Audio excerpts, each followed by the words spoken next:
Does it matter how you get to the top, or just that you get there? You can fly high and fly fast in your efforts to summit, with onlookers in awe and rivals in your wake. Or you can pick your route, use patience, perseverance and experience to get to where you know you can go.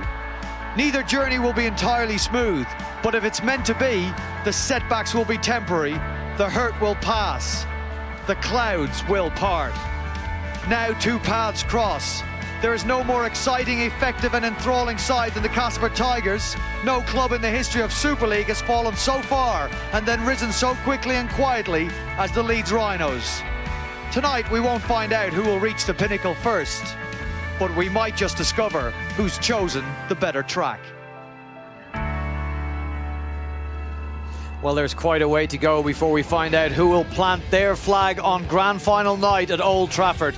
But tonight's opponents are bona fide contenders. Little more can be said in praise of the Castleford Tigers this year. But what will last week's cup exit have done to the aura of near invincibility being built up around them? The Leeds Rhinos are primed and ready to test the visitors' resolve. We can expect to learn plenty about both of these sides during the 80 minutes of Betfred Super League action ahead here at Headingley Carnegie Stadium in Leeds.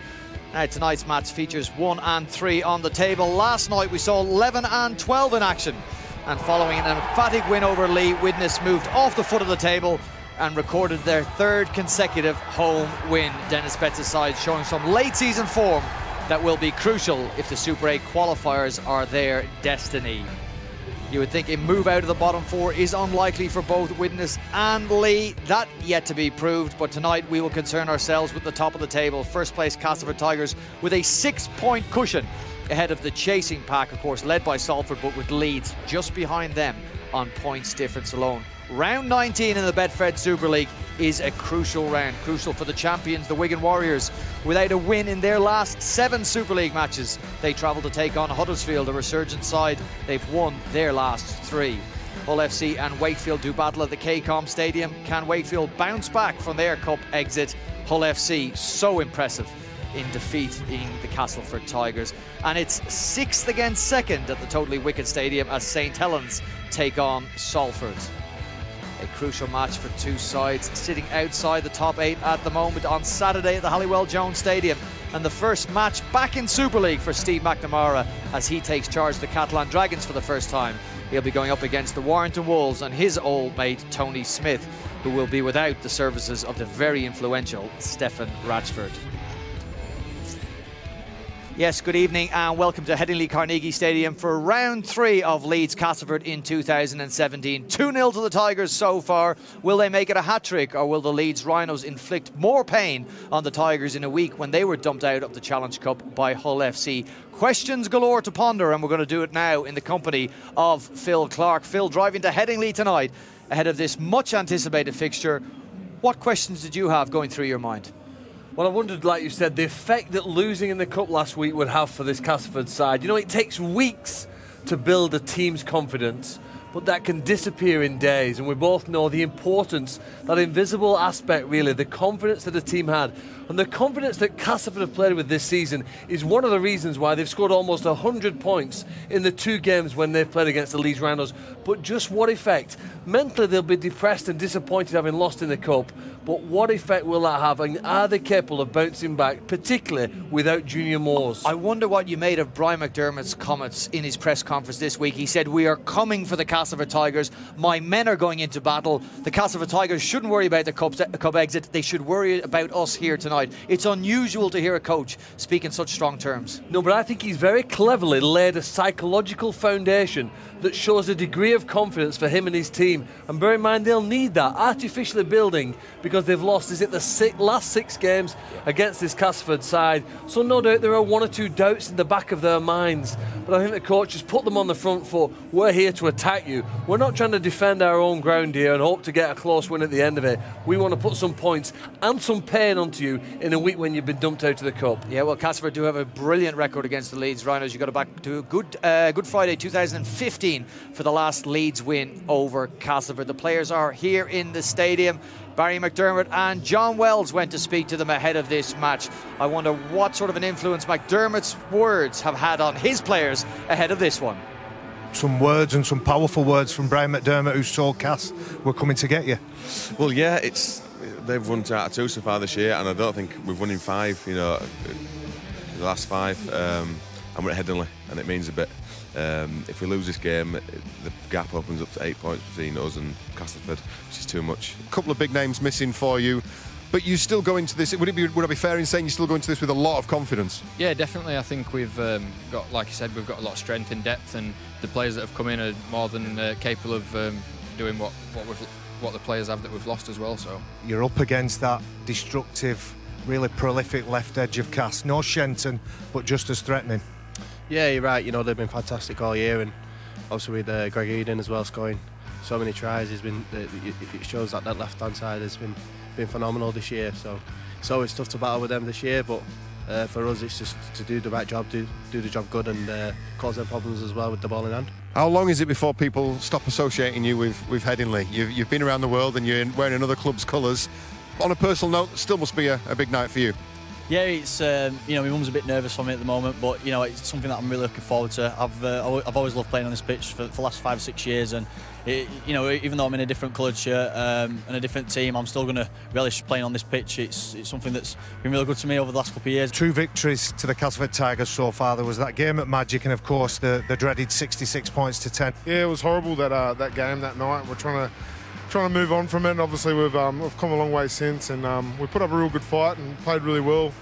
On the Magic weekend, unfortunately, it was about a 10-15 minute period that let us down, and against a quality side like tonight with the attack they've got, you can't be switching off for any period of the game. Disappointed is one thing, but disappointed in the context of what's been a magnificent season for the Tigers. These levels of expectation are now rising around you and a club and a community. How is handling that? To be honest, yeah, it's disappointing. Getting knocked out, getting beaten any game's disappointing, but quarter-final of the Challenge Cup, very disappointing. And I suppose it's different the last few years where it'd have been happy for Castleford to get to quarter-final and be knocked out. But yeah, it was disappointing one. Tonight's a different story altogether. We're in the Super League, so no, we've been doing real well in this competition. We want to kick on and keep progressing. They've been doing real well in this competition, all right. They sit at the top of the table, 6 points clear of Salford. Nobody has scored more points than the Castleford Tigers, and it is on that point that we're going to speak now to Eddie Hemmings and Barry McDermott. Eddie, of course, the Castleford Tigers near irresistible in attack, but the Leeds Rhinos in defence, conceding just under 12 points on average in their last 5 matches. Something must give. The irresistible force meets the immovable object tonight.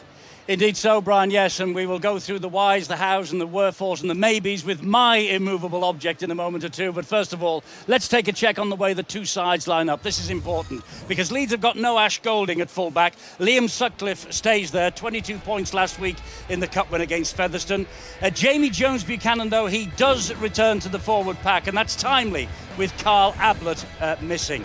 Now, on the bench, Rob Burrow was due to return tonight, but he doesn't make it after all. So a young fullback, scrum half or standoff, 17-year-old Jack Walker continues there. For the league leaders, as you say, 6 points clear, injury problems for Castleford. Michael Shenton is out tonight, so Greg Minikin reverts to the centre. Jai Hitchcocks will start for the first time this year. There's a smattering of former Leeds Rhinos in this side, though. You've seen there Zach Hardacre, Luke Gale, of course, plus Alex Foster, who returns in the forward pack. And on the substitutes bench for the league leaders, well, the Welsh international Lane Patrick makes his first Super League start of the year. So indeed, Castleford, Barry, 6 points clear. This is a glorious opportunity for the Leeds Rhinos tonight to close the gap and keep pace with them. And this match comes just 5 days after Castleford were knocked out of the cup in the searing heat against Hull, and that was a bruising battle. In many respects, it will give Castleford Tigers a laser focus for the league, and Castleford only have 2 things to aim for. That's the League Leaders' Shield and the Super League title itself. So I'm expecting a big performance, the minus some numbers and some men in the middle, which will affect the way that they play. But without doubt, the biggest weapon in Castleford Tigers' armoury is that prolific left edge, the golden left edge. But tonight, they're without Michael Shenton, the skipper. He's put so many tries on a plate for Greg Eden, who tops the try-scoring charts. We make it the 4th time that Greg Minikin will get that left centre berth. He'll be up against Callum Watkins, the England centre, so some fascinating battles on the pitch tonight, Eddie. Absolutely there is, and Castleford, well, overall they haven't got the greatest record against Leeds in the Super League, but recently they've won 6 in a row against them, and 2 this year already. 95 points, 17 tries in 2 meetings this year. That should be incentive enough for the Leeds Rhinos. And you have to go back to 2013 to find a victory at home for Leeds against Castleford. Certainly recent history is in favour of the Castleford Tigers. But what Cass have got is they've got that confidence, they've got that self-belief. But what they've had in front of them, and the lads in the studio talked about it, Brian McDermott drawing a line in the sand and said, we're not worried about you. Of course they're going to defend them. And I'll talk about why and how I think they're going to defend against them. But what they're saying is, we're coming for you. Well, it'll be a very interesting match. It'll be a wonderful night, you know, because all the chasers, Brian, as you well know, are also playing tonight in the Betfred Super League. Could be a big one. Yeah, it's going to be a massive round, no doubt about that. The Leeds Rhinos may say they're coming for the Castleford Tigers, but it is easier said than done. 2-0 to the Tigers so far this season. They've scored 17 tries and 95 points in defeating the Leeds Rhinos on those 2 occasions. Let's remind ourselves now just how good Castleford has been when they faced Leeds in 2017.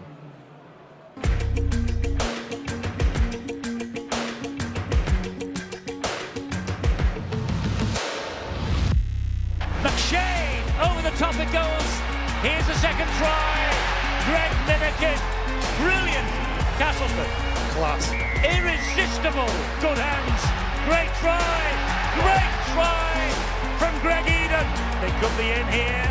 Minikin, they are in here with Matt Meekan. Luke Gale. Off the outside of the boot. This will be sensational. Oh, brilliant. This is Gale. Great ball. Hardacre's moment. Cuthbertson, back it comes to Maguire. Maguire gets it wide to Callum Watkins. Great try. Going down the left-hand side and running this, the last tackle. Brilliant, brilliant pass from Michael Shenton. A standing ovation for Castleford Tigers. 3 against 2 on that far side. And here is Shenton wide. It's a hat-trick for Greg Eden. Now we're going to continue our build-up by referencing that Magic Weekend match. If you watched it, you would have known that at half-time it was just 6 points apiece, Phil Clark, between both of the sides. Darryl Powell said at half-time in the dressing room, he looked at his players and he said, I think this is the most intense match mine have been in so far this season. He also referenced the way Leeds played against Castleford, coming at them up the middle, something we saw Hull do in the Cup. Can we expect that again today? I think so. I think that has been in the past the foundation stone on which Leeds have been successful. You know, they've played quickly with outside men, particularly Tom Briscoe and Ryan Hall, picking up the ball from kick returns and launching the side forward. You know, I think if you make a generalisation about these two sides, Leeds are about spontaneity.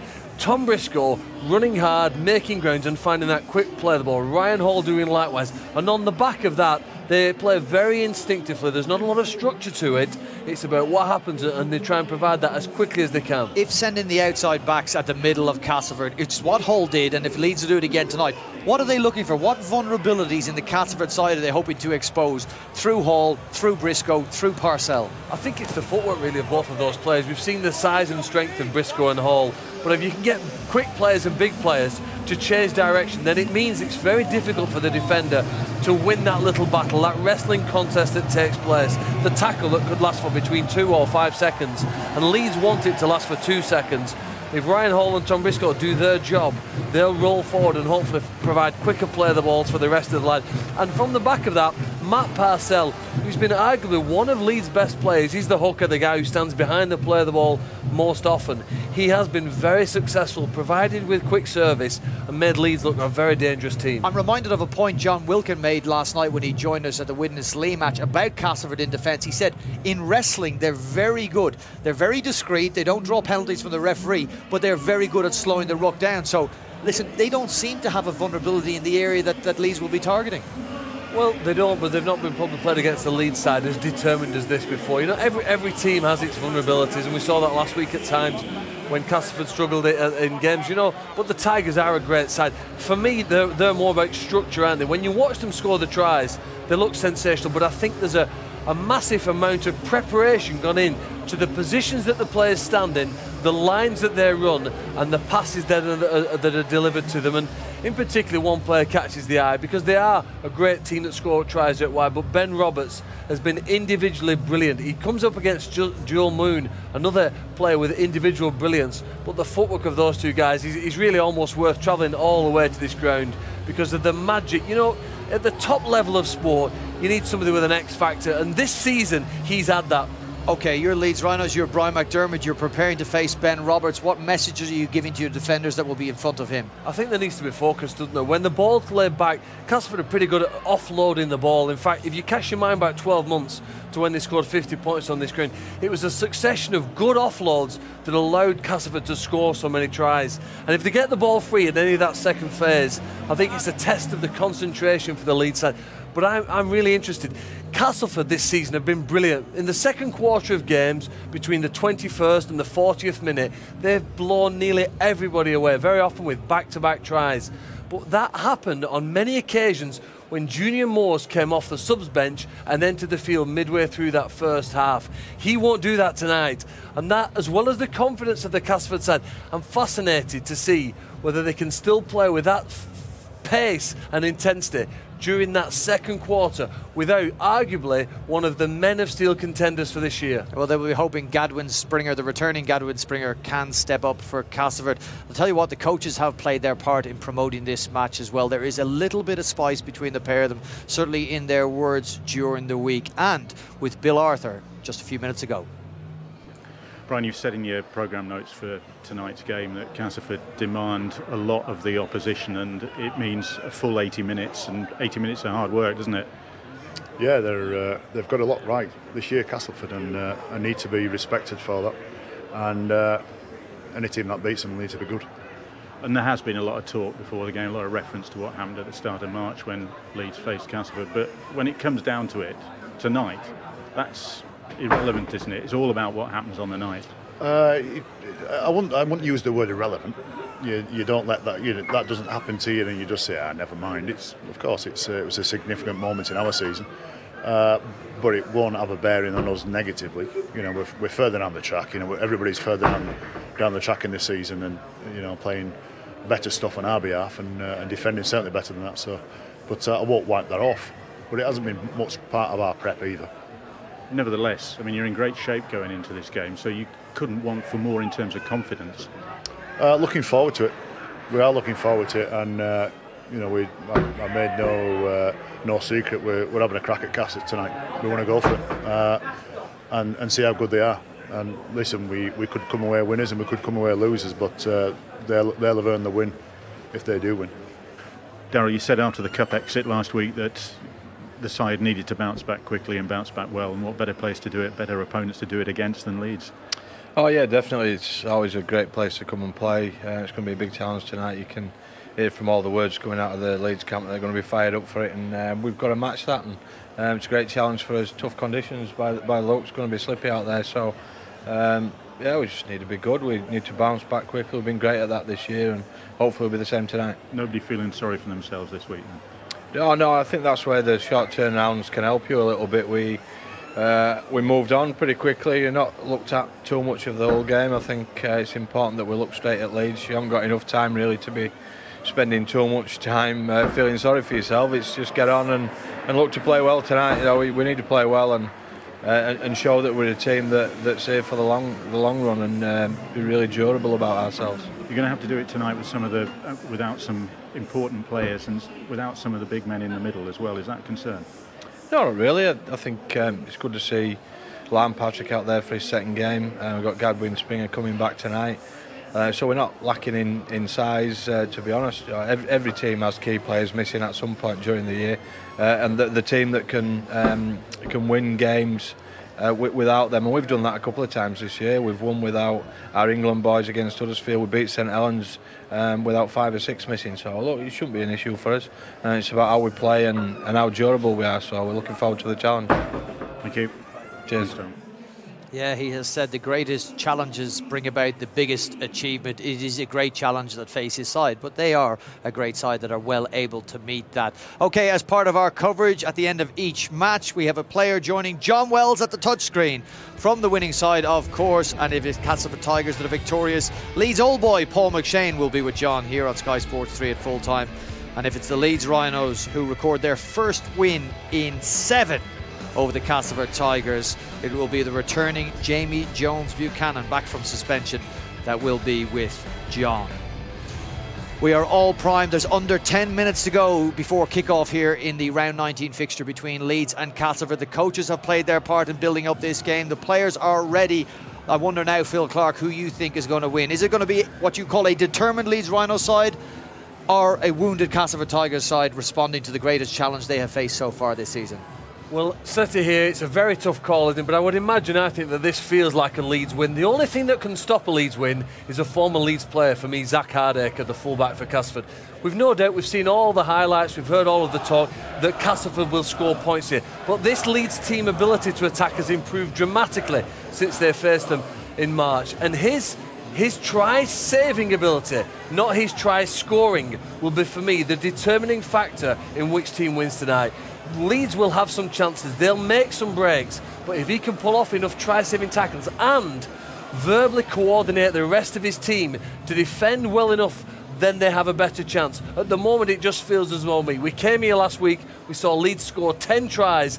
The confidence hasn't been higher than this point this season, and neither has the determination. If Castleford do get the 2 points, if they come here and record a third victory over the Leeds Rhinos in 2017, what will you have learned new about the side? That they can handle a setback, they can recover and they can play without the loss of Junior Moores, and those are 3 very big things to me, and within the space of a week that makes them the favourites to win the competition, even though we're not even through June. Big questions for the Castleford Tigers to answer. They will answer in the company of our commentary team. Phil will join Barry, Terry and Eddie for the 50th Super League meeting between Leeds and the Castleford Tigers. Brian McDermott said they want the league leader shield, and if they do, they cannot afford to lose tonight's match. It is, for the Leeds Rhinos then, a must-win game against the league leaders, the Castleford Tigers.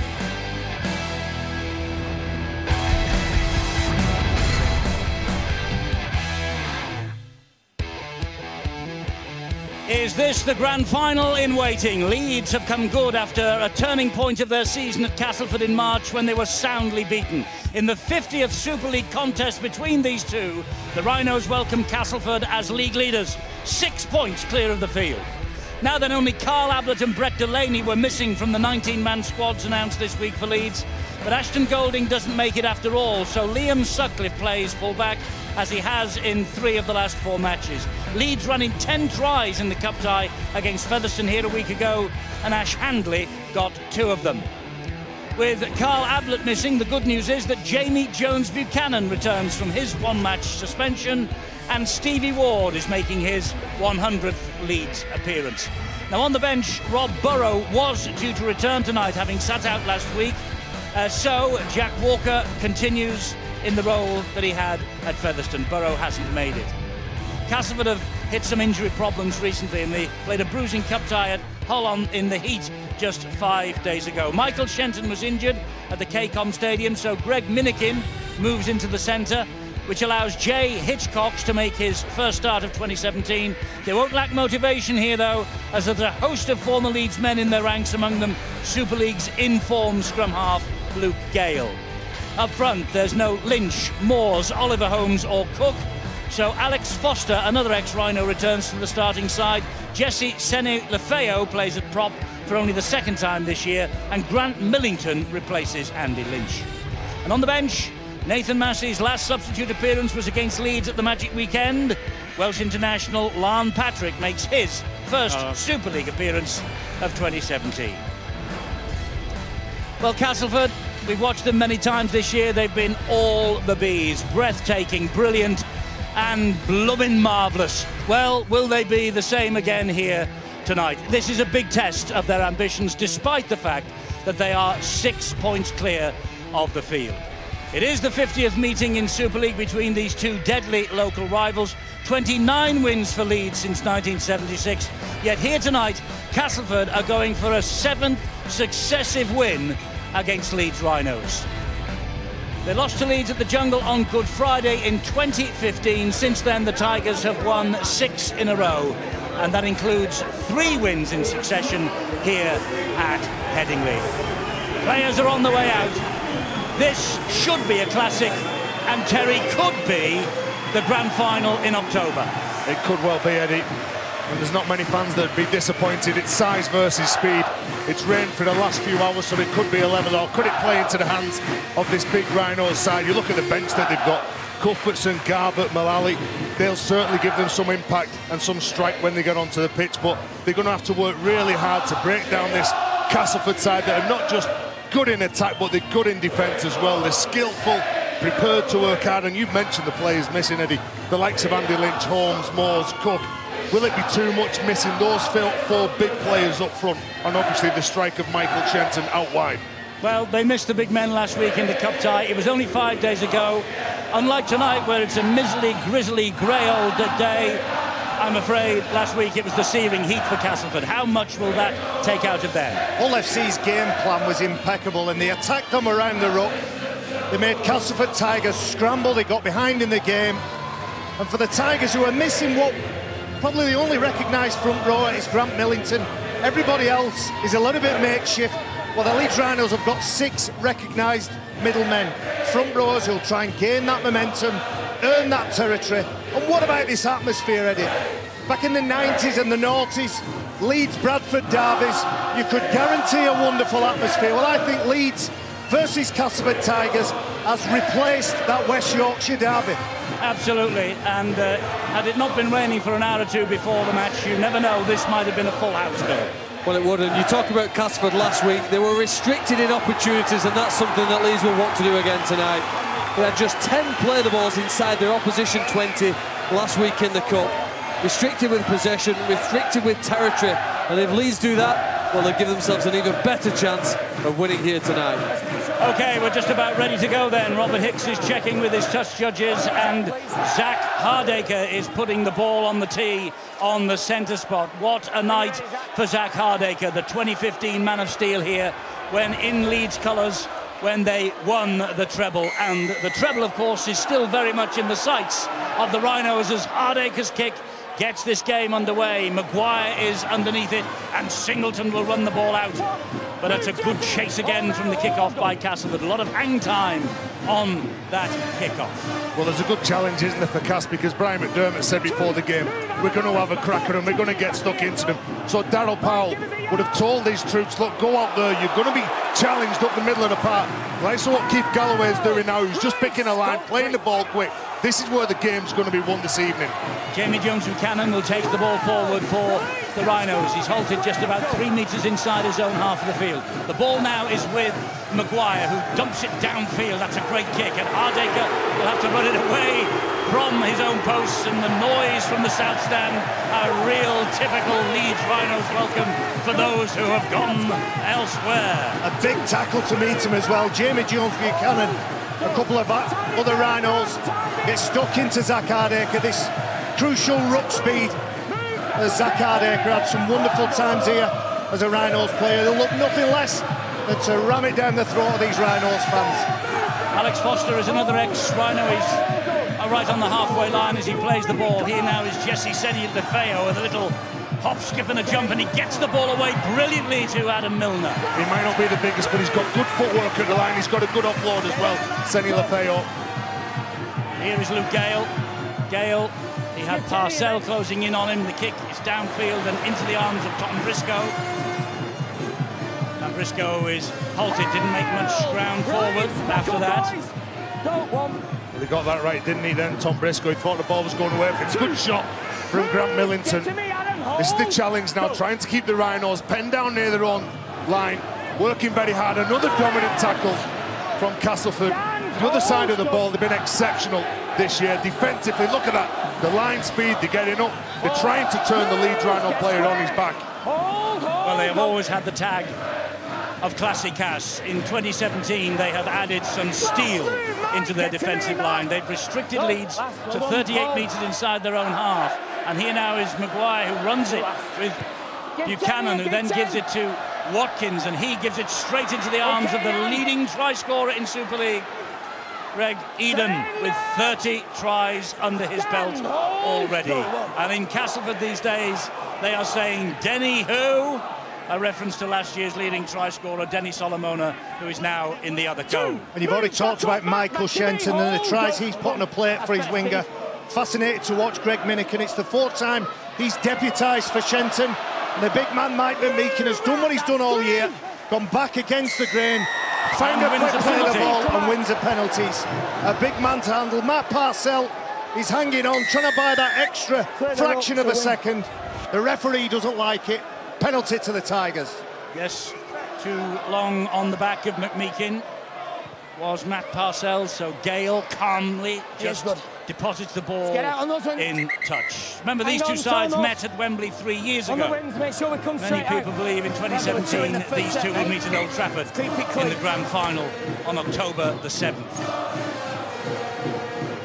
If it would be Castleford, they would get there, of course, to the Theatre of Dreams for the first ever time. For Leeds, well, it's a well-worn path. This is Luke Gale. Good ball then to Hardacre. Beats Watkins. He can't get away from Parcell. And in the end, they harass him to the ground. Cuts back inside Hardacre, the best side at creating space and giving those opportunities to Greg Eden over on that left edge. Rhinos passed the first test. Jesse Senate-Lefeo is 5 metres short of the line. That was McShane. This is Milner now. Milner back to McShane. McShane then keeps it going to Roberts. Solid Leeds defence on show now. Luke Gale commanding this ball centre field. With Millington right now, though. Then gives it to Gale. Gale gets the pass away to Hardacre. Wide it goes to Minikin. Big hit by Maguire. And a little bit of help from Watkins, but too much help from Watkins. And Maguire is in the ear of the referee already. He's been pulled down, Danny Maguire. It's big contact from Callum Watkins. I think Danny Maguire pulls the player back towards him. Fair penalty. So Castleford will come again with Jesse Senate-Lefeo. Takes 3 to bring him down. It's big man. It's Jesse Senny, the Samoan. Milner is held up just short of the line. They're going back to this left edge again. McShane gives it to Gale. It goes off his fingertips and backwards. Play on. Hardacre picks it up. Leeds, did they just stop momentarily? Hardacre has the ball. Well, from a Leeds man. They like the attacking point from centre field again. Luke Gale calling the shots. McShane drops the ball off from dummy half. Another ex-Leeds man. Starring role for Castleford this year, but not on that occasion. He's been excellent. You look at the spine for Castleford. Zach Hardacre, Luke Gale, Paul McShane, all former Leeds Rhinos players, all in the England side. Those 3 players in particular have been excellent this year for Castleford. And does the fact, Barry, that there are so many former players playing for Castleford against Leeds tonight just add a bit to their anxiety? Of course it does. An extra 1 or 2% with amongst those players will add to what is a significant game, already a significant game for the Castleford Tigers. As we said before the game, you have to go back to 2013 to find a victory for Leeds at home against Cass. Robert Hicks is trying to teach them how to pack down in the scrum, the Castleford front row. To be fair, they are a little bit foreign to the role, to be fair.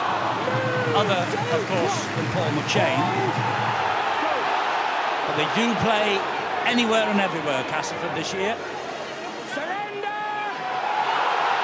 That could have been a penalty the other way in the south stand. Not only Danny Maguire's now on the back of the referee. I agree, Eddie. A couple of strong carries there for the Rhinos. Tom Briscoe and Callum Watkins. The third one then by Galloway. But that all starts off with Callum Watkins winning player 1. He wins player 1. Then it's Tom Briscoe. Then it's an easier carry for Galloway. They can't put him down. 3 men there, all in attendance. There's just hands all around him. Strong carry from Galloway. And this is the size versus speed debate. The size in the Rhinos. Keith Galloway on that occasion.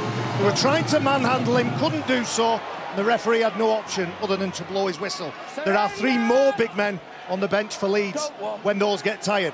Here is Singleton, one of the big men. Good feet, though, to go, first of all, around the loose forward out of Milner. Parcell, again, gets it away to Brett Ferris. He had time, did Brett Ferris, on this is 300 career appearance, 89 matches for Castleford. Singleton again. Now it's Maguire. Maguire then finds Sutcliffe. Fullback has chimed into the line.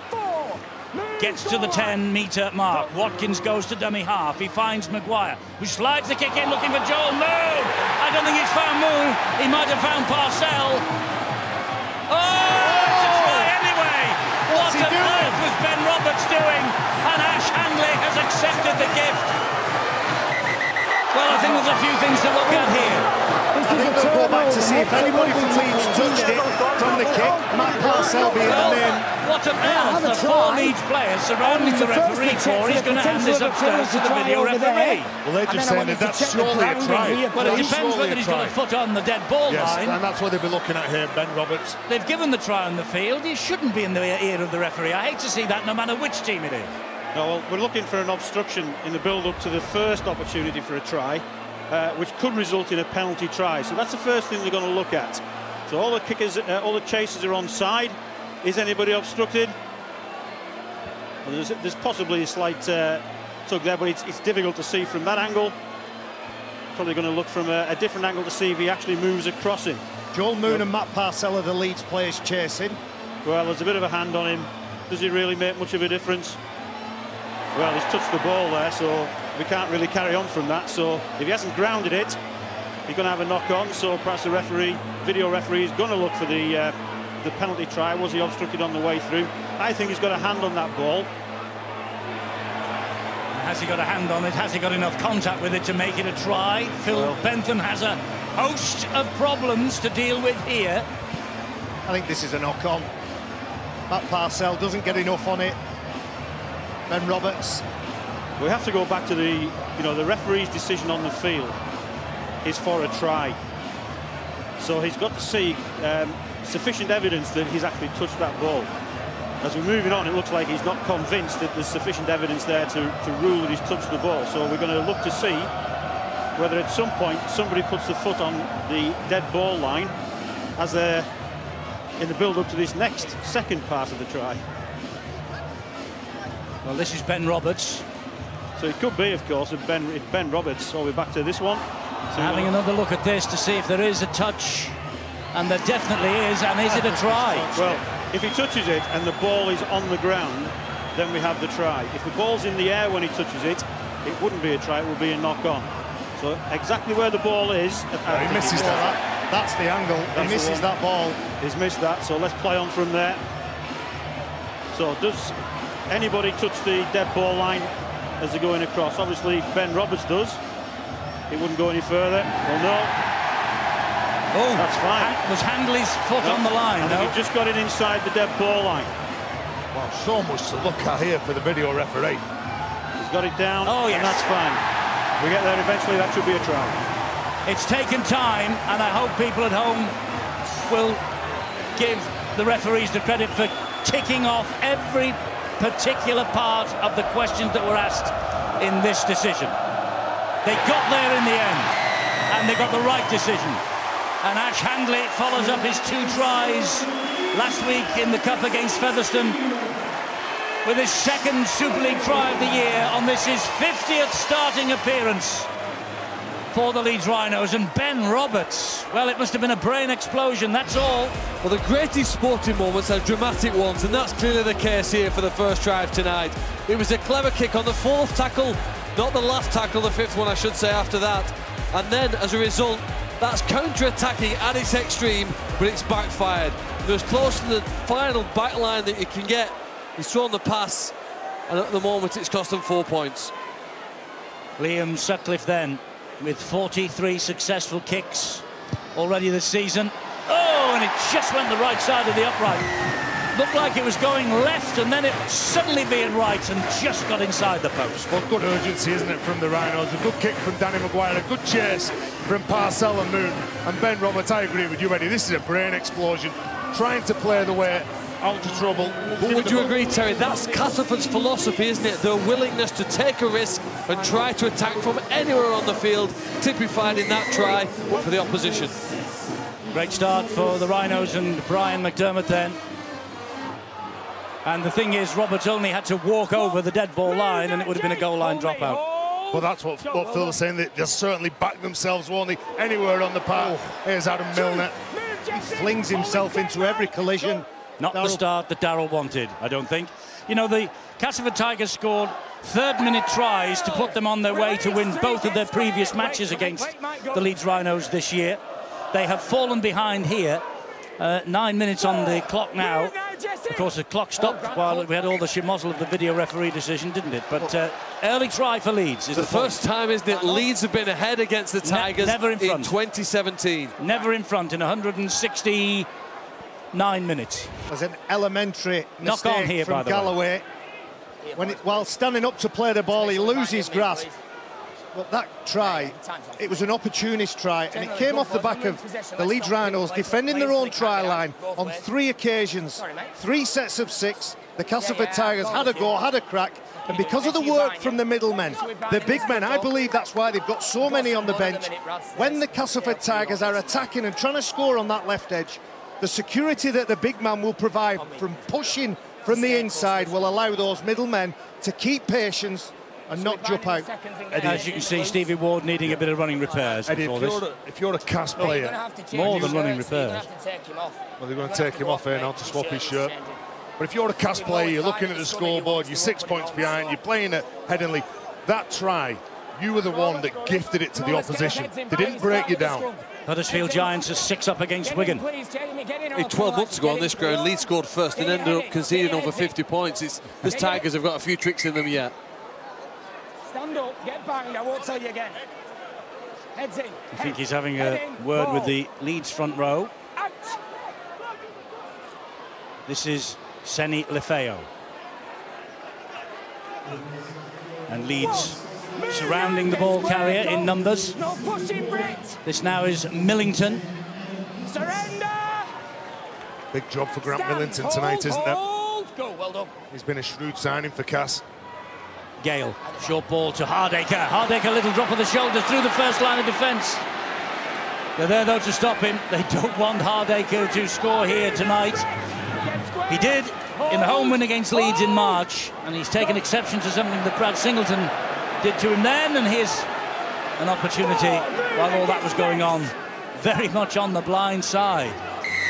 And he get another penalty here to Castleford. Not letting him get to the feet quick enough. Luke Gale. It's Milner. It's Millington. He showed it to Roberts and then decided to take it himself. Galloway with the tackle. McShane to Jesse Seni Lefeo on all fours. Gets it away to Gale.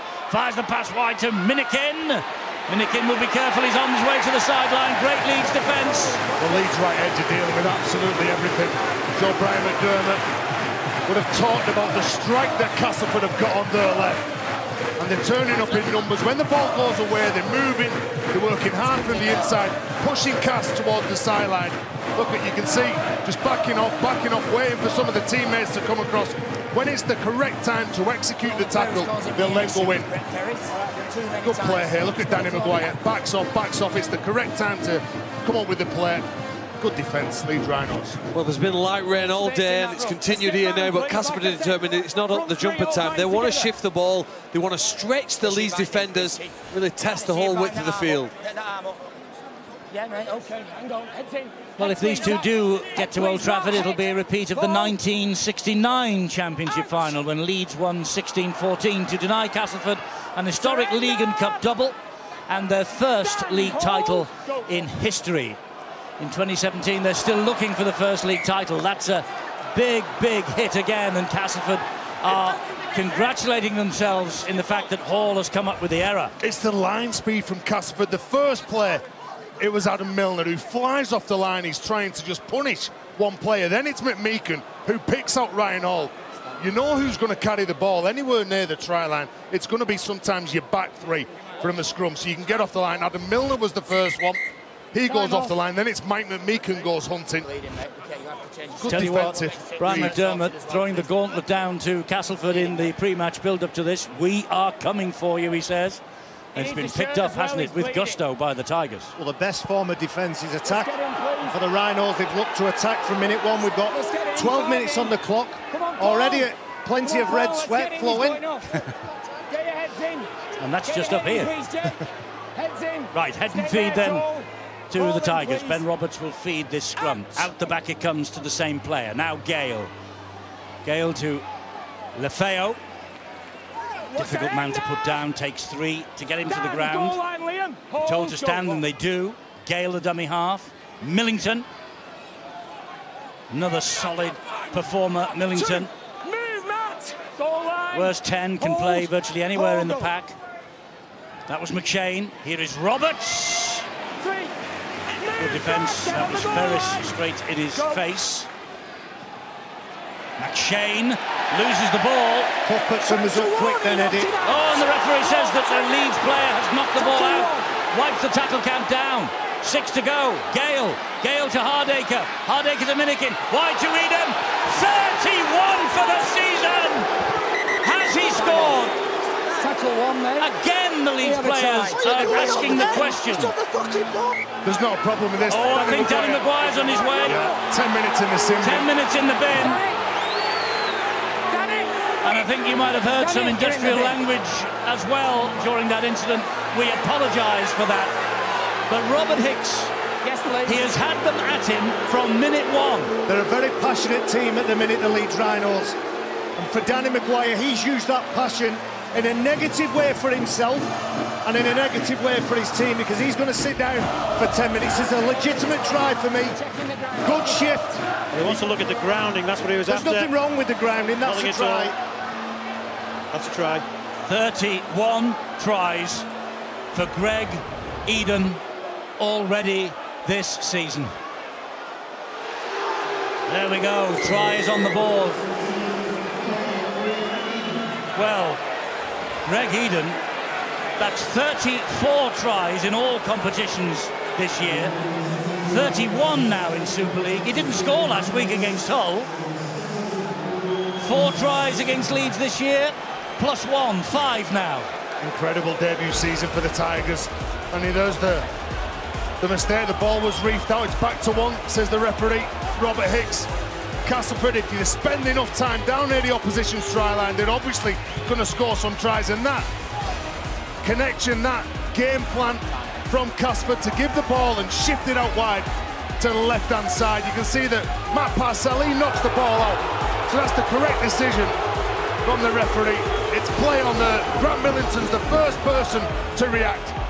You can see a couple of the Leeds players just losing the plot, having a go at the referee when they needed to defend this next set of 6. Minikin, good ball, but what about this for the finish? It's a little shuffled, a little judder. That just puts the defender on his heels. And that's a finish we've seen countless times. Of those 31 tries, I reckon probably 80–90% of them have been that type of dive. And I've done the lad down. That was his 7th try against Leeds this year. What a player. What a finisher. You look at those 2 players over there on the left for Cass. You've got Greg Minikin scored 15. You've got Greg Eden that have scored 31 in Super League. It's incredible, isn't it, what they can achieve. Now here is Luke Gale. 29 yesterday was Luke. And he's trying to draw the ball over the top of the bar, which is exactly what he has done on this his 200th Super League appearance. And he now only needs 6 goals for 200 in Super League after that. It's 6 all. Well, the Tigers have had 25 play the ball so far in this match. 15 of those have been inside Leeds' 20-metre zone, close to the try line, what they want to get over.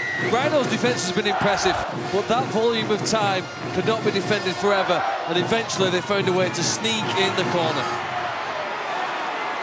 Well, this is only a quarter of an hour old, and already it is building up into what might be a classic Friday night Super League.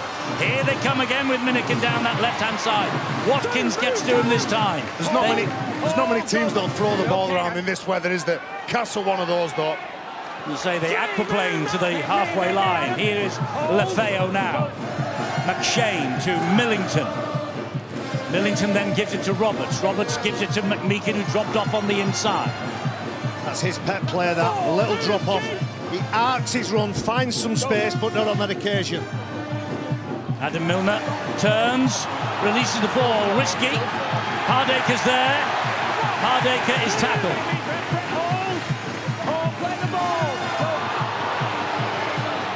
Gale will hoist the kick. Well, not so much a hoist, more of a hump. But he's tell you what, it's come off for him.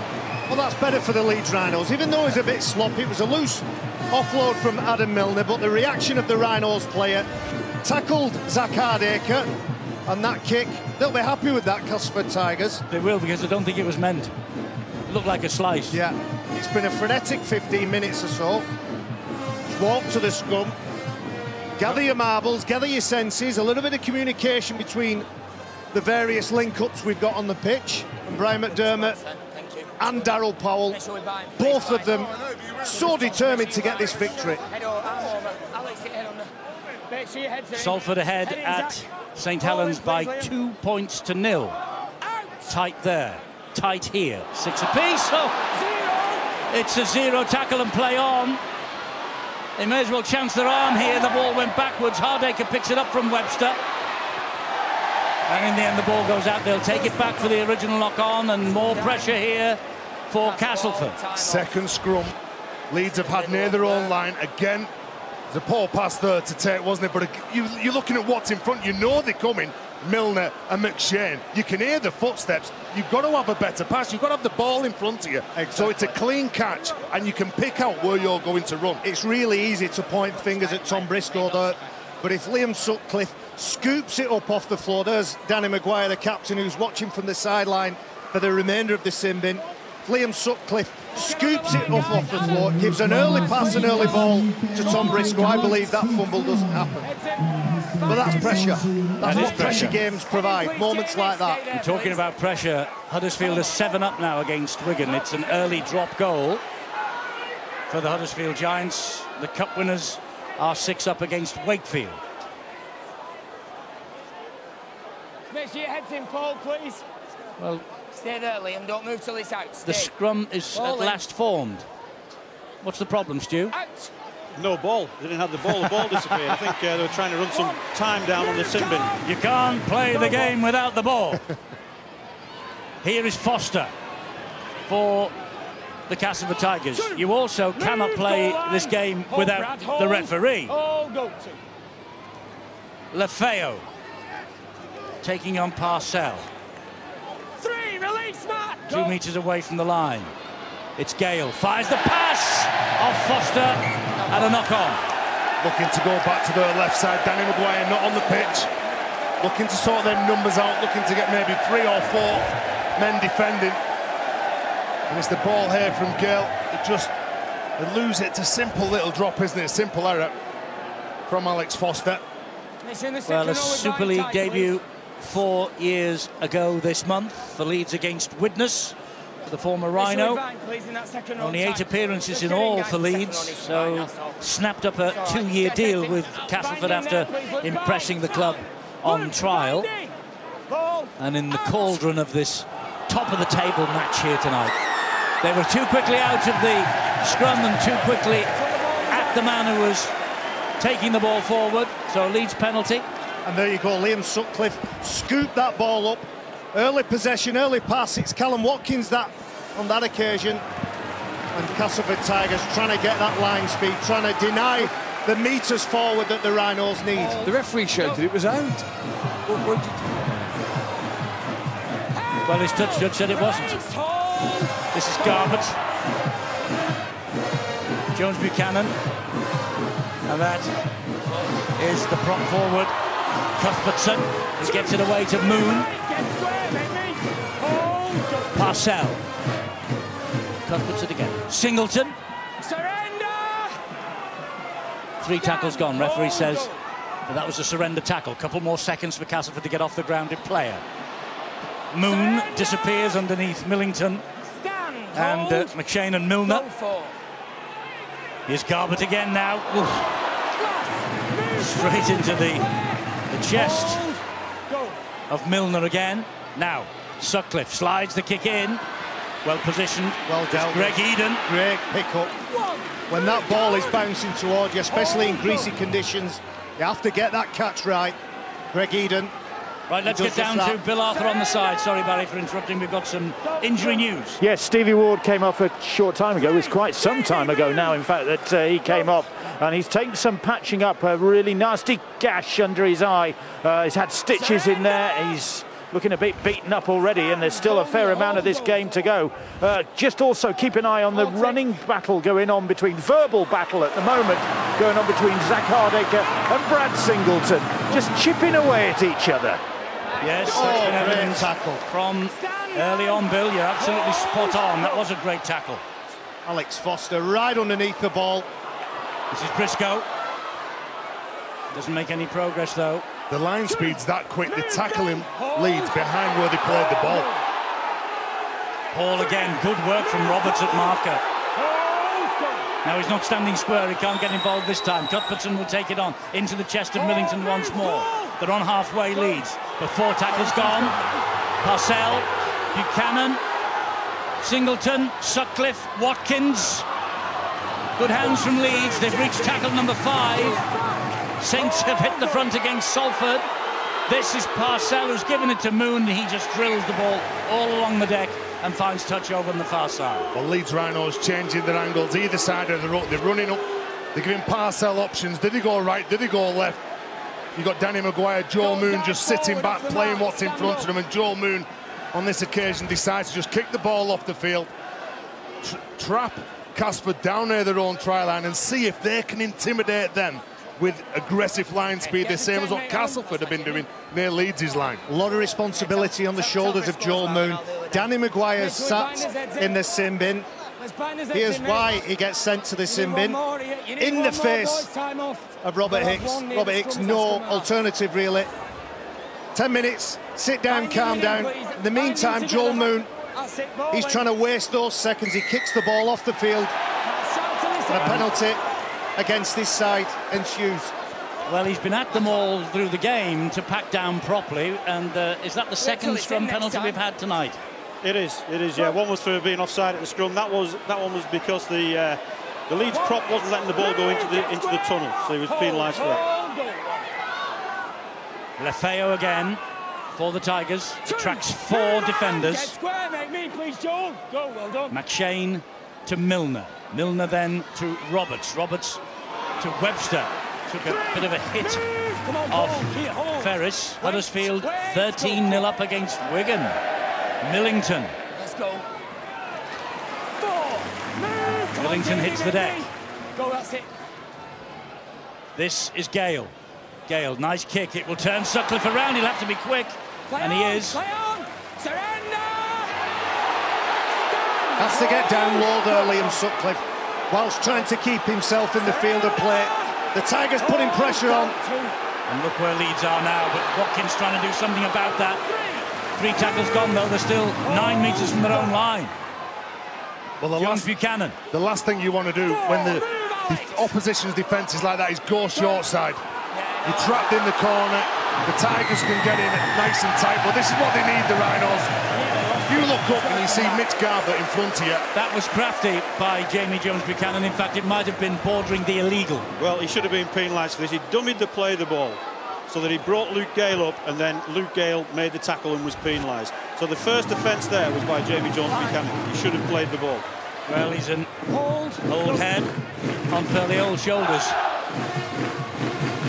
That's about right, that. Well, he's 35. He's a youngster as far as I'm concerned, but you know what I mean. Singleton. Sutcliffe goes without it. 0. Tackle coming up, so a chance for Castleford to throw it around if they wish. But Leeds are seeing to it that they're not going to do that. Poor pass from Singleton, wasn't it? Bring it back for the knock-on. Oops. Now, I'll tell you what. First offence is here, time's already off. Are you allowed to do that? It's on a free play. Well, the first offence is going to go back to Cuthbertson there. Sutcliffe loses the ball. Castleford look to play. There's no advantage here. Parcell boots the ball into the crowd. He could have been penalised. The referee's chosen not to and just taken the time off the clock. lost the plot Find there. him, that Parcell. Well, You know, we've seen that penalised in the past, Danny. and you know, perhaps that would stop it happening. He might have lost the ball as well, Phil. He wellied it. I think it went right over the back, somebody's back garden, that. This is Webster. Leeds have been antagonistic all night. They're certainly aggressive. And they're up for it. Look at this, look at this. It's controlling that aggression. Garbutt's made a big difference since he's come on off the bench. McMeekin now gets the ball away again. Roberts hangs on with fingertips. Parcell with the tackle, and Joe Moon over the top. McShane. It's a great run and carry that. Lan Patrick it is. 10 metres on the bump. Go, you're good, Jamie. Here is Milner. And Milner saw a space and went for it. Good job that Parcell was there, but that's a quick play, the ball. Gale down that left side again. Slides the kick in. Goes touch and goal. Goal line dropout. 20-metre restart. Sorry. Just too much on it. You could tell it was going to be an explosive game, though. The kick from Gale just couldn't get Minikin, and Greg Eden. But when the coach, Brian McDermott, said we're going to have a crack at them, Cass are ready for that, aren't they? Yes, they are. We're all ready for it because it's a rip-roarer of a match. Ryan Hall, the aggressive defence from both sides. Well, they're just getting off the line, they're hitting on suspicion, they're not sitting back. Ward is back, was nearly through. Darryl Powell, former Leeds player, of course, a star for the club, and a former coach. Sutcliffe, Leeds lined up down the left-hand side. Great tackle, Minikin on Callum Watkins. Well dealt with by the centre, Greg Minikin. Sutcliffe again, driving it forward. Last tackle coming up for Leeds. 33 metres out. Moon, left-footed, high. This is a tester. Here come the Leeds Rhinos. Great timing. Great timing on the tackle. Great timing on the catch. Great timing to push Greg Eden into touch and get head and feet. As good as a 40-20, this. Well, he's trying to get down to the ground, isn't he? He can feel Tom Briscoe in front of him. He can't get down to the ground. That's good defence. Good defence. Well, look at this. Greg Minikin on Callum Watkins. He knows that he's got to be good. He's replacing Michael Shenton. And he comes up with the shot there on Callum Watkins. Maguire is back from the sin bin, by the way. Leeds now back up to 13. And nothing's happened while he's been off in terms of scoring. This is a high-quality game. Joel Moon, as I say, he's been in charge of managing those 10 minutes, and he's on the ball at the minute. Here's Moon. Roberts and Webster getting to him. This is Ryan Hall. And Cuthbertson. Oh, he's lost it. Zero tackle, and now Milner's lost it. So we'll put down the scrum for the first offence. It'll be Castleford's head and feet. An unforced mistake from both sides. What a shame the summer has disappeared for this match. It's been red hot all week. There's a little push out from McMeekin. Mind you, they were saying that last week in the quarter-finals of the Challenge Cup, they were dropping the ball because it was too sweaty. Warm, too sweaty. Tonight it's too wet. Too wet. So you just have to something in the middle. People, isn't is it? that what you'd have to? That's the Brits, isn't it? We love it. We love it when it was sunny, and we hate it when you've got a suntan, Eddie. Yes, the sun never sets in the Royal Borough towns. You know that. Sounds like you complaining. I'm too hot. I'm too cold. It's raining. So long as the ice is still in the glass, that's all that matters. Here's Minikin now, McMeekin now.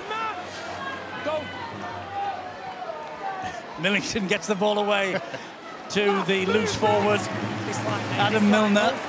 They're on halfway, Castleford. They've reached tackle number 5. McShane, all along the ground. Sutcliffe watches it carefully. Well, just 6-6 between two of the best sides in Super League. You're right, the conditions are playing the part. Penalty here to the Rhinos. Grant Millington just straddles back over the top. The Leeds Rhinos player. Hang on, mate, hang on. It's a real shame for Grant Millington. Sutcliffe. Real shame for Grant Millington playing a more familiar role. He's playing at prop, Just over the line. wearing number 10 and being asked to cart the ball up, as well as those small, smart passes that he puts on. Leeds in possession then. Go. Off that ball. Just inside the Castleford half. Surrender. Stand. Hold. Go. Eventually he gets his arms disentangled. Adam Cuthbertson plays the ball. Dominant. Well, that's Adam Cuthbertson. The other fellow was Mitch Garbutt. Go. Here is Parcell. Finds Ferris. Down he goes on tackle number 4, but they're inching ever closer, the Rhinos. Parcell, Moon. Looks for the runners. It's Watkins. Danger here because Briscoe's outside him. Briscoe then comes back on the inside. Good run from Tom Briscoe. Gets the ball away. Picked up by Parcell. It was a bit scruffy the pass, but it's come off. Parcell. Ooh. Clatter by Foster. Last tackle here then for the Rhinos. 5 metres out.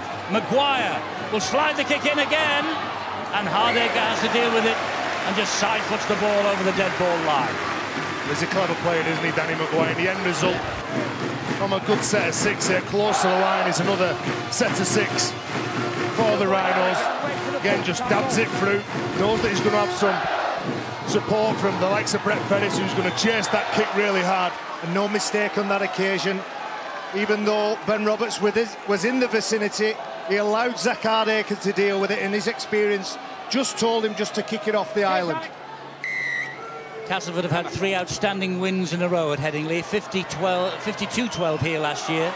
31-24 in Super League 2015, then 29-22 in the Super 8s. And it was 24-all here in 2014. Knock on by Ash Handley. Well, Ash Handley runs in as hard as he can against 2 formidable defenders. Heads in tight, heads in close, and I'm afraid it's impossible for the referee to spot that. Impossible. Well, you would say it's not so much a steal, but him pulling his hand out after the tackle. But you know, the ball's come loose. The advantage should go with Leeds. Well, how does he extricate his hand if he doesn't pull it that way? Well, he's got to pull it away with care.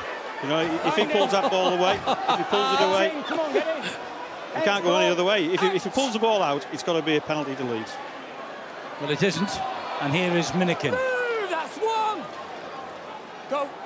Referees and touch judges have to have eyes in the back of their heads in this game. And there was a responsibility really on Handley to hold on to that ball a bit tighter, really. Yeah, I agree. You know, some of those calls go for you, some go against you. I won't want to be a referee or a touch. No, that's why I'm stuck with you here. Massey. You've only had him for a matter of years. I've had him for 25, Eddie. Following me around. This is Hardaker. Hardaker to Minikin again. Move! Hold now. Minikin to his feet. Eden is the dummy half. Now it's with Gale. Gale high to the corner. Sutcliffe comes for this late. Gets it. And gets the tackle from Hardaker. That was a brilliant kick. His body angle was going towards the sticks. He cut it back, and Liam Sutcliffe had to stop, get back, and only just catches that ball before Hardaker catches and collects him. Pressure in this match from the 2 defences. Tremendous. There's an electricity. You can feel the electricity up here on the gantry, but I bet it's even more electric down there. Every carry, every charge, every tackle. Love it. Last one. Moon will have to get a good kick away. It's a little scratchy. He makes decent ground though. Hardaker will pick it up. Suddenly they don't like Zach Hardaker. He was man of steel for him in 2015. He was. Eden is away again. Greg Eden's got Handley after him. He also has Parcell in his way. How quick was Ash Handley then to get back Greg Eden? Roberts, good run. End-to-end stuff, isn't it? Get square. Hold now, wait. McMeekin now. Hold, go. You're not square now. Will find Gale with the pass. Gives it then to Milner. Surrender. Stand. Hold. Hold. Wigan back in the hunt at Huddersfield. 8 minutes from half-time here. Massey with a good run. Move. Come on, make me see. Last substitute appearance for him was in the Magic against Leeds. Oh, there's a chance there, and it was almost Lon Patrick's first try of the season. Gets to his feet. McShane runs away from a bit of bother, stabs the ball in towards the post. Parcell tidies up. Offside on the line. Well, they know what they've got to do on the right-hand side, don't they? They've got a close cast down. That's the favoured side. The big indicator's Luke Gale. Paul McShane gets out. He doesn't give it in the ball because he knows that the pressure's going to be there from the Rhinos defenders, so he goes back into the field of play. And Matt Parcell kicked that ball away again. Go for 2 points here, would you? You're going to have to be careful, Matt Parcell. I think they are. They're very emotional, Leeds Rhinos. Both sides realise that this is about more than 2 points. Yes, Dan. Yes, he did. That's the second time. Well, he's trying to delay the game. They'll go for 2, Cas Tigers. With both feet on it. It's been so close, so tight. Danny Maguire is an unhappy man at the moment.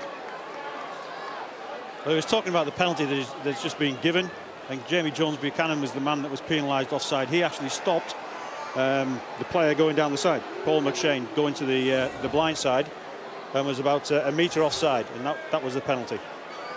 So we've had plenty of penalties, Stuart. In fact, it's 5-4 in Castleford's favour, but you think all of them are justified? I think so, yeah. There probably could have been a couple more. There could have been a couple more, but, you know, we're trying to get the game moving. And Luke Gale has got the scoreboard moving. The Tigers are ahead 8 points to 6 here at Headingley on this Friday night, which we've all been looking forward to for a while, since there is Jamie Jones-Buchanan. He was offside, came round the side. Just trying to close that play down. He doesn't want Paul McShane to get that ball to Luke Gale. A lot of work would have been done in the build-up to this game on Leeds' right-hand side, how they deal with the threat, the danger of Castleford.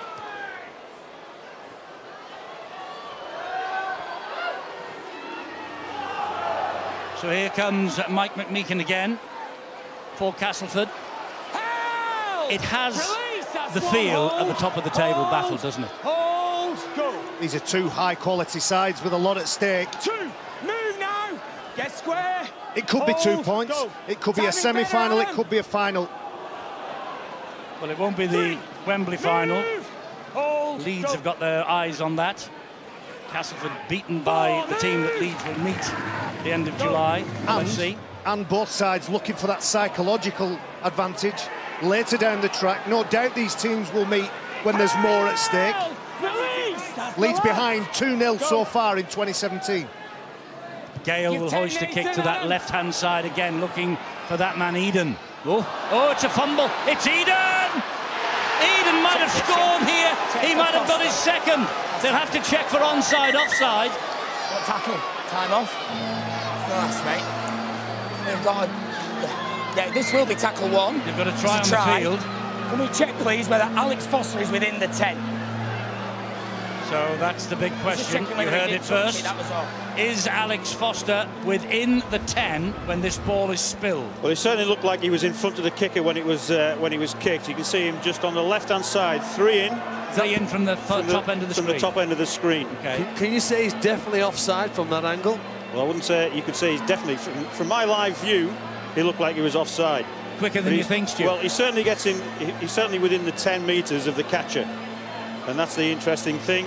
I think Phil Bentham will certainly have another look at the line, see if he can get a better view as to where he is. But with the referee calling it as a try, you need clear proof, don't you? Absolutely. He's got sufficient evidence. No, I think he's seen enough. He's seen enough as Phil Bentham. Oh no, they had to just... Hang on, Eddie. Hold your horses. That's the sign that normally they've seen enough, and that's what the South Standers thought as well. Stuart, he's definitely offside, you think, or is it marginal at best? Well, on that angle, it is. You can't prove that both feet aren't behind the ball, so I think he's probably going to get the benefit here. As we said, he is within the 10, but if he's onside, that becomes irrelevant. It's the other 3 cast players that make Briscoe make the mistake. It's not Foster, isn't it? But I see what you're saying. Tries denied. And Darryl Powell is bemused. Why on earth is that denied? Is that right? Well, they're the little disciplines that you need in the game. See Alex Foster probably just a few inches in front of Luke Gale when he kicks that ball. Tom Briscoe makes the mistake. Nothing to do with Alex Foster. That's been in the eye line of the play. It's the other 3 defenders. That's a massive moment. You've got to question, haven't we? After this game, what we're doing there with the rules, and I think we do need to investigate. Is that the best way of determining a try when the referee has awarded it? You needed a slide rule. You needed the pitch being cut into graphs. And we don't have the time in live sport to do that, do we? We're going to see a penalty, 2 penalties now, take Leeds to the other end of the field. And how often do we see 6 points racked on the scoreboard in the favour of the home side here? The ball comes free. Nathan Massey, is it? Who's pulled the ball from Cuthbertson. Well, the Leeds supporters 1 point. There's a massive set of 6 coming up here for both sides. Patrick gets to Jones Buchanan. Here is Parcell. Now it's Galloway. Galloway driving his legs towards that line and getting over the line and being carted over the dead ball line, but the referee had shouted hell. How can the referee call hell when the player's still making progress? He doesn't know, the referee, that the player isn't going to free his hand and ground the ball in goal. Called hell because he got into a dragging position and pulled him back. He's making progress. He's giving the ball to play back. It should actually have been a penalty because it continued to drag afterwards. So if the number 12, Mike Meakin, had pulled off that would have been okay. That would have been okay.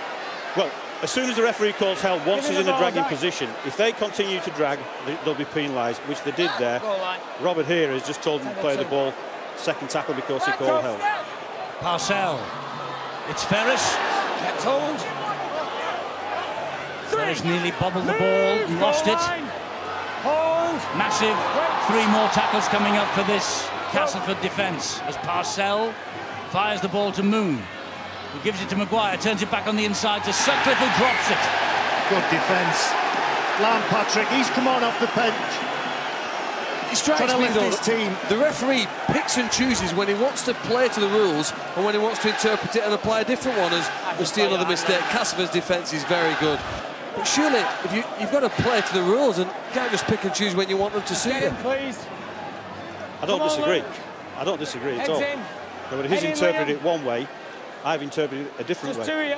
And that's what it's all about, interpretations. You've got one view, Stuart, you have another view, Phil, and the But the referee's got sport another shouldn't. view. The sport should have clearly defined rules. I think it does, but we're back to interpretation. It has the rules. It's how you look at them. When did it start? 1895, this conversation, wasn't it? Well, we've seen a lot of mistakes and we've seen a couple of penalties, but we've got 2 good sides giving it absolutely everything. Defensively, they've been good. You only have to look at the scoreboard, see how good both sides have been. Playing the game very physical. Paul McShane, look at him, he's isolating some of the bigger men in the middle. Every player is putting a hand up to be an option here. Last tackle then for Castleford now. Back it comes to Gale. Gale just drifts the ball in behind the defence.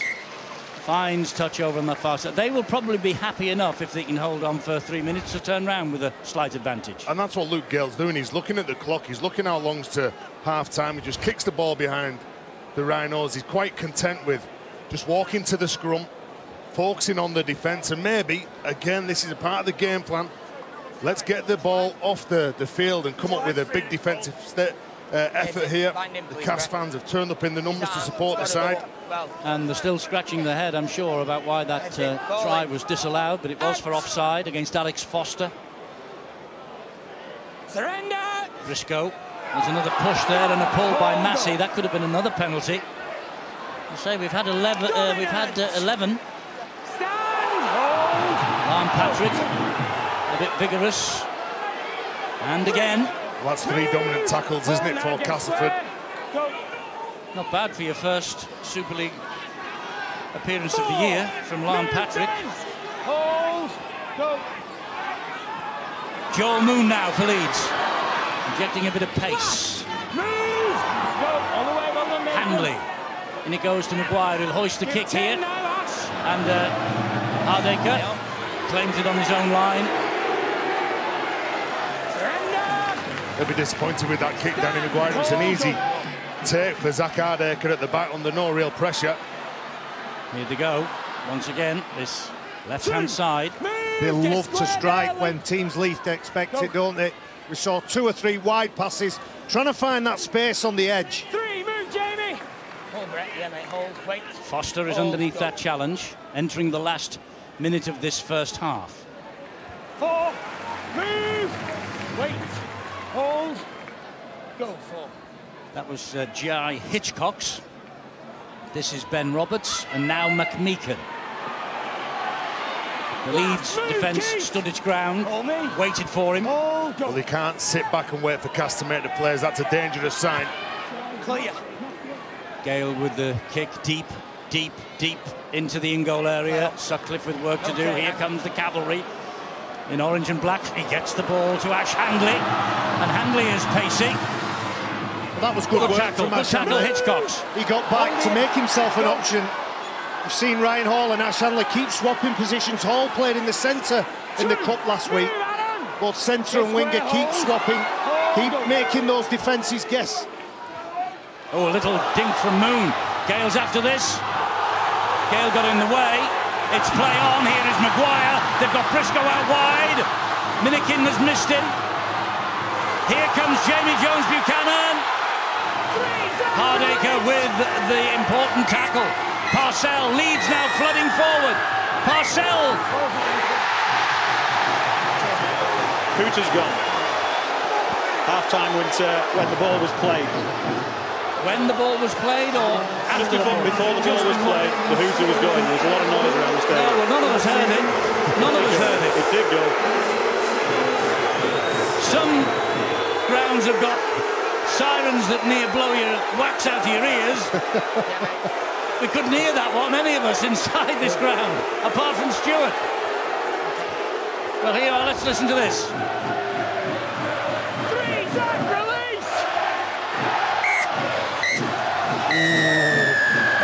Okay.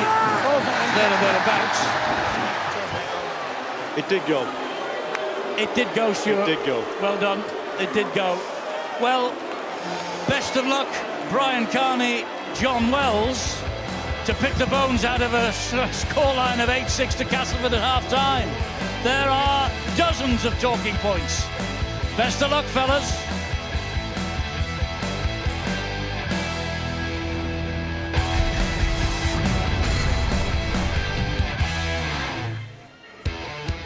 Welcome back to Headingley Carnegie Stadium in Leeds. Well, it's the Rhinos trailing 6 points to 8 at half-time. The Castleford Tigers giving as good as they're getting off the Leeds Rhinos, despite the absence of some of their stars. Leeds Rhinos, plenty to say in the build-up to this game. They have delivered, but they trail at half-time.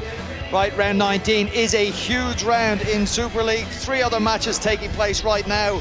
Okay, let's go to Huddersfield and give you an update on that, please. 13-0 to Huddersfield through Gudjoe and Lee Gaskell. Danny Brough knocking over a drop goal. And then Wigan hit back through John Bateman and Liam Marshall. Just a point in it at half-time.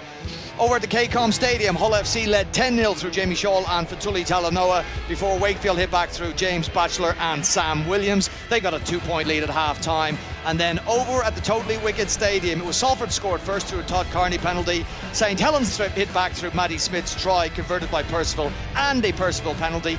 Looked to be 8-2 going into the half-time break, and then a very late Niall of Owl's try, converted by Carney, has brought Salford level with the hosts. Right, Brian McDermott and Darryl Powell delivering their messages at half-time. He said, "We're coming for you, Castleford." And well, his side started on fire. They scored first, took the lead, but they have found that the Castleford Tigers are no easy beats. Remember, twice already they've met this season. Twice the Castleford Tigers have emerged victorious. And Leeds Rhinos have a little bit to do to get over Darryl Powell and his side tonight. Powell did say this week that the Tigers, or the Rhinos I should say, would be rubbing their hands at the prospect of facing Castleford after their cup exit. Well, he has certainly fired up his side. And what you would say, John Wells, is that whoever comes away with a victory, if indeed somebody does come away with a victory, they will have earned it. No quarter given, no quarter asked. This is a full-blooded Super League encounter. Yeah, the comments from Brian McDermott before the game, I remember them well, saying whoever wins this game is going to have earned that victory. And the first 10 or 15 minutes, you know, epitomised that. Some real heavy contact, some really intense line speed. Had the feeling of a playoff game. Ash Handley scored first, 6-0 to the Leeds Rhinos. Castleford hit back, and they sort of addressed a question we had pre-game. Could Leeds Rhinos' right-edge defence deal with the Castleford's prolific left-hand side attack? It's a left-hand side attack that's undone most Super League sides this season, and it undid Leeds in the second half at the Magic Weekend as well. Totally undid them in the first meeting of the season. they've made some adjustments of the Rhinos, and they've realised how they can try and apply some pressure, and it all comes from the inside. This is probably not the best example, but it's these two players here that set the tone with the amount of stuff that they can get, amount of meters they can get off the line. What I'm going to focus on here, though, I think, is Callum Watkins. Have a look at the number of adjustments that he has to make. We were full of praise for him in the game at the Magic Weekend as well. Have a look at the adjustments he has to make all the time, having to look, assess numbers, assess lines of running, pulling off, and then going and making the final tackle. It's cracking stuff. This is the best example to see where they're going from, which area of the field they're going from, and it's all about this right hand up right here. So they're consistently trying to split the field into what they would call a 60-40. So they would expect 6 defenders on this long side, 4 on the short side, and they work accordingly. The key men in all of this, Luke Gale and Zach Hardacre. Zach actually gets you the line on this one. These are the two that they were going to have to be looking about, doing their homework on and worrying about all week. They've done a good job until then. Now, ironically, the try that he scored from, that Greg Eden scores from, is the one that probably best illustrates the line speed. Look at this from Jamie Jones-Buchanan. It allows these movements. It allows guys not to be pinned on heels and allows them even just a quarter of a second more time to adjust. The problem comes with Greg Eden, and he just the feet that undo Tom Briscoe. It's a stop and go. We've got the reverse angle to show you here just how effective this is. So on the catch, it's a great ball from Minikin. We're wondering whether he could supply the service that Shenton had in his absence. Look, the stop and then the right foot down. It's brilliant. Well, it's a picture we have seen plenty of times this year from Greg Eden. Attention to detail in big games is all important, John, and you've got a couple of incidents here of two sides that have, as you said, done their preparation, done their homework, and are executing it out on the field. Yeah, due diligence, you would call it, and I think there's displays of that on both sides of the field. So Leeds dangerous from a spread. They're coming left to right. Who's the man they're looking for? Callum Watkins. Who's got the biggest job on the field at that point? Greg Minikin. Greg Minikin has got the biggest job. There he is. Have a look at how he, once he sees he has numbers, goes and takes him, goes and takes the yards. It's a fantastic play. Here's the next one. It's from that play the ball. Now, we've seen this so many times this season. You got a man under the ball. You wouldn't say that Tom Briscoe's done anything amazingly wrong if he goes and competes for that ball, maybe concedes a penalty. Taken out in the air is one we've seen so many times. This is the advanced skill. Getting your timing right, allowing him to get on the floor, and then, yeah, I mean, it's time and it's rehearsal and it's repetition and it's knowledge and awareness, as is this from Danny Maguire, buying his side some time at the other end of the field. You know, it's top draw stuff. Yep, okay. Castleford may only look at a Ben Roberts sort of brain explosion to give the Ash Handley try as their only flaw. It's not been a half, though, John, without controversy. Let's talk it through a few of the incidents and your take on them. As simply as I can, then. The rule is, if the man is in front of the kicker and then encroaches within 10 metres of the catcher, that is an offside, okay? Now, the feeling being, I would imagine that the original spirit of the rule is that it's all to do with the offside player here putting off the defender. It was referred to in commentary. Now, Rugby League has got and I agree with Phil Clark here and talking about that we need clear and definite rules. If X, then Y. So if the man is in front of the kicker at the point of the kick and within 10 of the catcher, it's offside. The problem happens when that player is clearly not affected anything and he's been put under pressure by legitimate players who were onside. The only problem then, John, is you're leaving up to the interpretation of whether or not a player is interfering, and that may be more difficult than saying if you're within 10, black and white, you're offside. Yeah, I would counter that argument by saying I don't necessarily know what the answer is. That isn't it. Well, don't come up with a complaint unless you've got a solution. Right, okay, let's get back to the action. We've got a second 40 minutes. Brian McDermott has said they want the league leaders shield, and he said if they do want it and they're going to get it, they simply must win tonight. They trail by 2 points at half-time. Can the Castleford Tigers lay down the biggest of markers in Super League? We'll find out in 40 minutes.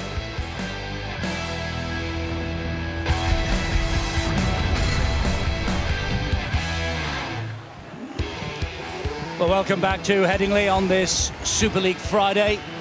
look what we've got for you next week. We will be back here Thursday on Sky Sports 1 at 7 for Leeds against Saints. We're going to see Castleford again against Hull FC next Friday at 7:30 on Sky Sports 2, a repeat of last week's Challenge Cup quarter-final. And then on Saturday, a massive match for Lee Centurions and the Catalan Dragons in Perpignan, 4:55 on Sky Sports 1. Talk about massive. This is huge. Leeds 6, Castleford Tigers 8 at half-time. And a great game. Full of incident, full of talking points, full of controversy, but that final replay of the disallowed try for Castleford in the first half proved conclusively that Alex Foster-Stewart was in offside position. He was just in front, and the law actually states that any player that is in front and within 10 metres has to be deemed to be offside. And they are the laws. That's the law. Never mind interpretation, that's the law. That's the law. There we go. Small margins, Eddie. You can also apply that to the Matt Parcell one, the whistle, the hooter at Gonzo. For me, that's one each, that. So Leeds restart via the boot of Liam Sutcliffe. And if the next 40 is as good as the 40 we've just seen, no complaints from up here. And I'm sure no complaints from you watching at home. I'm sure it will be, Eddie. Both of these teams have been up for the battle straight from the kick-off, and neither want to give their opponents 2 points. They're both in this game. They're both looking for the win, and it's going to be a big 40. And this is Paul McShane, who can't make progress when there are 2-3 men in front of him. So down he goes. Hasn't he been impressive tonight, Lon Patrick, since he's come onto the field? He's an explosive player, only carries the ball one way, and that's straight and direct. Be interesting to see how long he gets. He only got 15 minutes on the field last week, but both coaches have only used 15 of the 17 players so far in that first half. Wigan have hit the front at Huddersfield. Big night for those two. Well, I'm sure Brian McDermott would have been talking about when we're coming out of trouble, when we're in those yardage plays. Make sure you turn up for your teammate. Don't make him a lone ranger where you know who's going to be carrying the ball. Where Castleford are getting off the line really quick. Ben Roberts was pretty quick into the face of Stevie Ward. And the referee again shouts held as Ward hits the deck. There's Moon. Ooh, Galloway, what a hit that was. Well, that was a telegraph that pass. That was Lon Patrick again. Lon Patrick. An attempted clearing kick and maybe an attempt for a 40-20. Eden will run the ball back for the Castleford Tigers. Right, half-time news. Bill Arthur's on the case. Eddie, both camps pretty pleased with the way things have gone in the game for them so far, but both feeling they can do better in certain aspects of their performance. For the Leeds Rhinos, for Brian McDermott, it's about cutting out the errors, the handling errors, the disciplinary errors as well. While they're not particularly happy with one or two calls that have gone against them, they're acknowledging that they could be better in terms of discipline. They've got to brush up on that. And also in terms of the handling, too many errors, gifting Castleford Tigers possession at crucial times in the game. And so Leeds looking to tighten up in that respect, improve even further on their defence, which hasn't been too bad already tonight. Castleford Tigers likewise, defence is going to be the key for them in the second half. Darryl Powell feels very happy with what his side has done so far in this game, especially in that defensive effort. They can do more, both ends of the field. They can do more offensively as well. And he's looking to his side to carry on as they did in the first 40. Well, Darryl Powell will be delighted with what he's just seen on the last 4 tackles, because Leeds haven't made too much progress in those just 22 metres. And there's another good effort in defence. So we've reached tackle number 5. They've only got 30 metres gained, Leeds, and Maguire with another kick into the arms of Eden. And Eden then says to Zach Hardacre, well, go on, you have another go at your former club. And those metres are hard to come by, aren't they, for the Rhinos? And every time that Cass catch the ball, they're straight into attack mode. The ball's not hitting the ground. The back three are closing the field off at the back because defensively they've dominated early on in the set. Well, they've arrived at Headingley on the back of their best ever winning sequence in their Super League history, the Castleford Tigers. 7 wins in a row. Salford have increased the lead at St Helens. Meanwhile, the team leading the chasers in second, and here is Minikin. Maguire stood off him, allowed him the inside track, and Watkins cut him off at the pass. This is Gale now with a delicate chip to the corner. Well claimed. A couple of nice touches from Luke Gale there. 2 quality kicks at the back end of his side. Briscoe can't go any further. Paul McShane very early on that tackle, almost a little bit too early.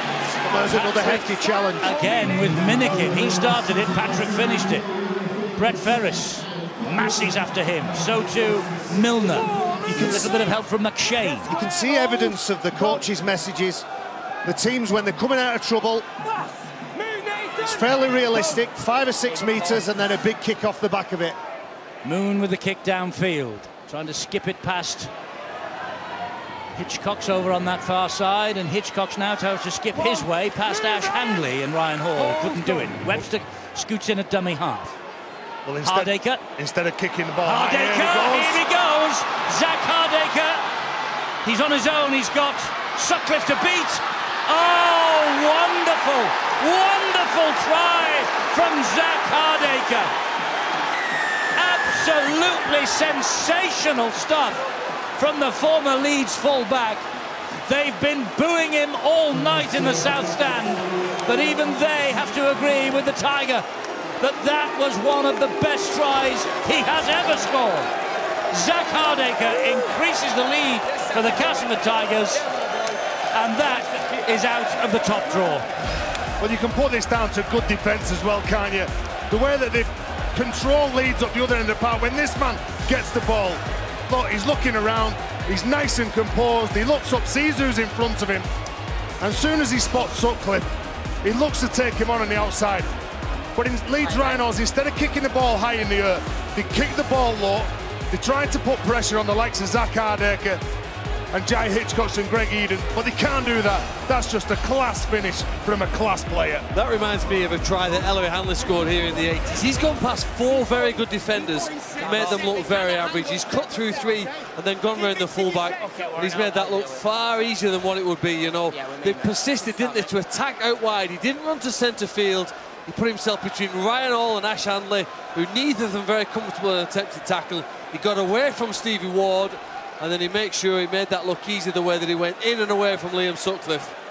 And sometimes at the highest level you need a player who can just do something different, something better than everybody else on the field, and at present he's just done that. Well, the Denny Solomona case was settled this week, and I'm sure that the money that Castleford have banked as a result of that will be used to secure the long-term future of Zach Hardaker. That was fantastic. Great try. Now, can Gale add a little bit of icing on the cake with a couple of candles? Yes, he can. Yes, he can. Maybe a decisive blow at the start of this second half, who knows? Well, this is simply breathtaking from Zach Hardaker. Look at the decisions he's making. Does he pass it inside to a supporting player? In and out the grasping fullback Liam Sutcliffe, and that's a wonderful try from a wonderful player.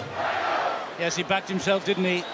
He drew Sutcliffe, he challenged Sutcliffe, and he beat Sutcliffe. Tremendous. Just a change of tempo in his run, he slows down to accelerate. Well, the Rhinos now will look to force the error. Stand. Reminded me of you in your pomp, Terry, gliding across the top of the field. I was the one missing the tackles back in the day, Eddie. Move now, kill them. Hold. Well, 14-6 might be a decisive lead. Might have been the turning point, who knows? Massey took on Moon, finished off by Ward. Last tackle here for Castleford, all along the deck from Gale, spinning wickedly. Sutcliffe waits for the chase. Well, nowhere to go, is there? As soon as he picks that ball up, he looks up and he can just see the Tigers defenders in front of them. And again, just look at the work that they're doing. They catch the player, they hold him up, then they take him to ground. And then they give away a penalty, and it was Foster. They knew what he was doing then, Danny Maguire. He knew that his side needed the field position, needed the penalty. So a chance for Leeds to respond. What have they got in them here? Singleton. Move, Nathan. Flying tackle again by Lon Patrick. Here is Jones Buchanan. Now, Brett Ferris. Knock on. Knock on by Leeds. Frustration will be growing. There's another basic, simple mistake from Leeds, but you're right to reference players like Lon Patrick, Nathan Massey. Very often during any Castleford Tigers match, it's the bench that makes the difference. Players like Junior Moores, who's not available for tonight, Grant Millington, who starts the match. Very often it's tasked to those players, lift the intensity, keep asking questions, change the rhythm of this game, and there's Lon Patrick. Hasn't he had a big game? Massive since he's come on the field. They have led the Leeds Rhinos tonight for 7 minutes. The first time this year in now over 2.5 meetings that Leeds have held the advantage, but it lasted just 7 minutes. Long way to go, but as Castleford, with the rugby league IQ that they're starting to use now, players like Gale and Zach Hardacre, when he had his opportunity, just nudging themselves out in front. Lefeo will pick himself up and play it to McShane. Cut out pass then. Here is Luke Gale pulling all the strings. Jamie Jones Buchanan knows that and is on him in a flash. And that's how you deal with him. Chase hard from the inside, don't let him make the play. Oh, he's got a penalty though. Unfortunately, as Jamie Jones Buchanan's trying to get around in front of him at marker, take his position, he gives away the penalty. He's a good player, Jamie Jones, isn't he? He's one of the leaders in the side. You can see he's just trying to get round in front of Luke Gale. Luke Gale walks forward, has a little word in his ear. And then when Jamie Jones Buchanan turns around and says, yeah, what did you say then? He backs down a bit. Oh, I think he was still chirruping in his ear somehow. Yeah, I think he was saying it was him over there. He's played with a swagger this year, Luke Gale. The majority aside of. They have, and I think the fact here's Gavin Springer on the field now, he's no one who will take a backward step. I think the fact that Luke Gale has been given an international cap, you know, he's grown visibly. So much confidence that's running through this side, but it does stem from what Luke Gale's doing, doesn't it?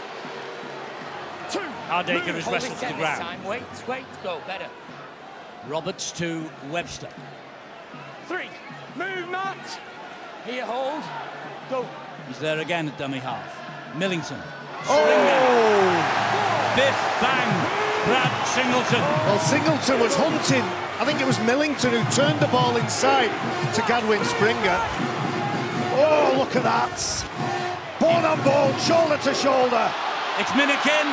It was fed by Gale. It's all along the ground, and Gale will pick up again. And Gale slides the kick in, and Millington will score.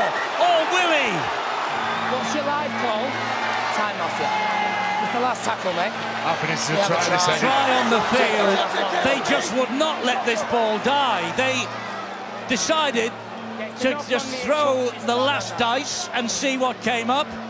And with some sensational skill on the ground, Millington and the kick from Gale. Stuart, turn this down if you dare.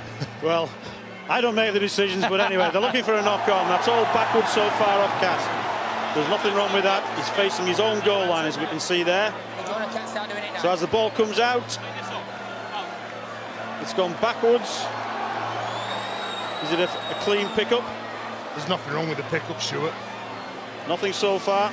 What happens next? Ball backwards, picked up cleanly. Only last thing to check now would be whether the player's offside. Is Millington offside as he goes through? I don't think he was. I think he was actually pointing to Gale where to kick it. Oh, this is too good. Well onside. Just check the grounding. We've come this far, we might as well do it all. This is Does it ground it correctly? Cass. There we are. No problem. Try. When things are going for you, they're going for you, aren't they? They are, but they create a lot of it themselves as well. We have seen 2 wonderful tries. And Grant Millington, you talked to Darryl Powell about Grant Millington, and I know he wears 10 and he plays second row, loose forward, He played him a couple of times last year in the halves, if you remember. Standoff, he has the skill set to do anything. He says he's a thinking man's footballer, Millington. And he has the engine as well. Look at Greg Minikin's footwork here, though. Catch and change of direction goes away from Danny Maguire. And then they obviously keep the ball alive. They know in that stage they've got to stay in the field of play. And you've all commented on how magical the vision and the skill to execute that play. But I think this is classic centre play, to catch and change direction. Very few people can do that as well as Greg Minikin. Whether he's on the wing or in the centre, he's an attacking threat, and one that Tigers here have taken a significant lead, especially if this kick goes over. How many times have we seen a kick from Luke Gale or Ben Roberts? It looks like a gamble, but as it turns out, it's the magic play. Can 4 become 6? I think so. You'd back Luke Gale to kick those all day and all night, and that's exactly what he's done. Grant Millington, tremendous from him. Remember, he got a try off the bench last year in a 52-12 victory. He also scored a crucial late try in a 24-all draw here in 2014. Look at that scoreboard now. Because of his latest effort on this ground, it's 20 points to 6 to the league leaders. Well, they all look like they enjoy playing. They look like they've enjoyed defending tonight in this local derby. And you give them that field position, they'll score tries, and they play with that. How you talked about before about Luke Gale having a swagger and a confidence about him. The whole team has. The whole team, they'll back themselves. When Greg Minikin used the footwork, he left Danny Maguire clutching at shadows. Danny Maguire's a good defender. He's been around the block, knows exactly what to do. Well, there's obviously communication problems for Robert Hicks. He's framed in the big screen, and you can hear what the South Standers think. They can't really complain about the try from Hardaker and that one that we've just seen from Grant Millington. Just wonderful. Well, they're just pantomime villains, aren't they? Stuart will tell us all about that. Let's go down to Bill while we have this extended delay. Bill? Eddie, just a word. Something Phil Clark, alongside you on commentary tonight, wrote on the Sky Sports website this week about the Leeds Rhinos being a bit like jazz improvisers in their ability. I reckon the Castleford Tigers had taken a leaf out of their book. Grant Millington, more like Duke Ellington. He's waited all week for that, Phil. He reads the website, he reads what you write. Oh, thanks, Bill. I knew there was one. Hold, go. Well done. Gadwin Springer now. 2 for Castleford. Move, get square. Wait for the foot. Hold Brett, go. Well, the way those 2 tries went in, Leeds must be feeling a bit dizzy. Gillespie. 3, release, Danny. Go. Barry's wondering who on earth I'm talking about. It's lost on me. Well, this game isn't lost on Leeds, but they look at that. They must. Look at that, Phil. Yeah, 1918. That was a cracking match. Huddersfield just ahead. Now, back to your point. Sorry. Well, I'm saying that Leeds know that with 30 minutes to go, or just less than that in the game here, this can go one two ways. They can fight and maintain the way, or they can be embarrassed. They were 12 months ago when they played at home. The score was like this, and Castleford went back-to-back points. They scored and scored again. Let's see what sort of response Leeds have got here. Move, Gadwin. Sutcliffe goes down as he retrieves the kick from Gale. Deep kick. Briscoe. When you're in games like this and you've got a man who's kicking the ball into the corner, you're hoping for a penalty. And they've got one. Yeah, punishing kicks into the corner, it goes over your head. You're hoping your back three will return the ball and win you the penalty. Exactly what Tom Briscoe does here. They're going to need Leeds some improvisational play here to score, because the Tigers, they were poor defensively last week, but not tonight. Everyone doing the best. In fact, led probably by Adam Milner more often than not. It's been brilliant for them. Jones Buchanan, down he goes, tackle number 1. Leeds need to respond here. Good carry. Big bump from Galloway. Maguire gets it wide to Callum Watkins. Yeah, from a neutral's point of view, Leeds need to score next. We've still got 26 minutes of a spellbinding game to go. Singleton away from Springer, who comes back and gets him second time with a bit of help from Millington. Salford are 24-8 up at St Helens. This is Ryan Hall. What a big night this might be And Warrington against Catalan to come tomorrow afternoon. This is Sutcliffe now, so close to the Castleford line. If he can get down, but he can't, he's held up. They'll take it back 10 minutes. It's Ash Handley, I'm sorry, not Liam Sutcliffe. Ash Handley it was. Luke. Let's go. Parcell. Here's Moon. Now Maguire. This is Sutcliffe. Turnover. And that's the turnover. Did they lose the count there? Well, chancing their arm and running the ball on the last play. See again, Leeds Rhinos look like they're rattled a bit. Hold. I tell you what, it was tremendous job in defence, aren't they? It was very composed from Castleford in defence. Everybody knew their job, everybody knew their role. They didn't look ruffled. Release, that's one. Hold. Mullally Go. drops Minnick into the ground. Now then, Galloway has led the charge here. Well, now it's the Rhinos' turn to go hunting. They're so compressed. Springer carries it forward bravely with those four as a welcoming committee. Galloway just limps away, does he? Maybe took a bang. Hardacre. Roberts. Solid defence now from Leeds, the other end of the field.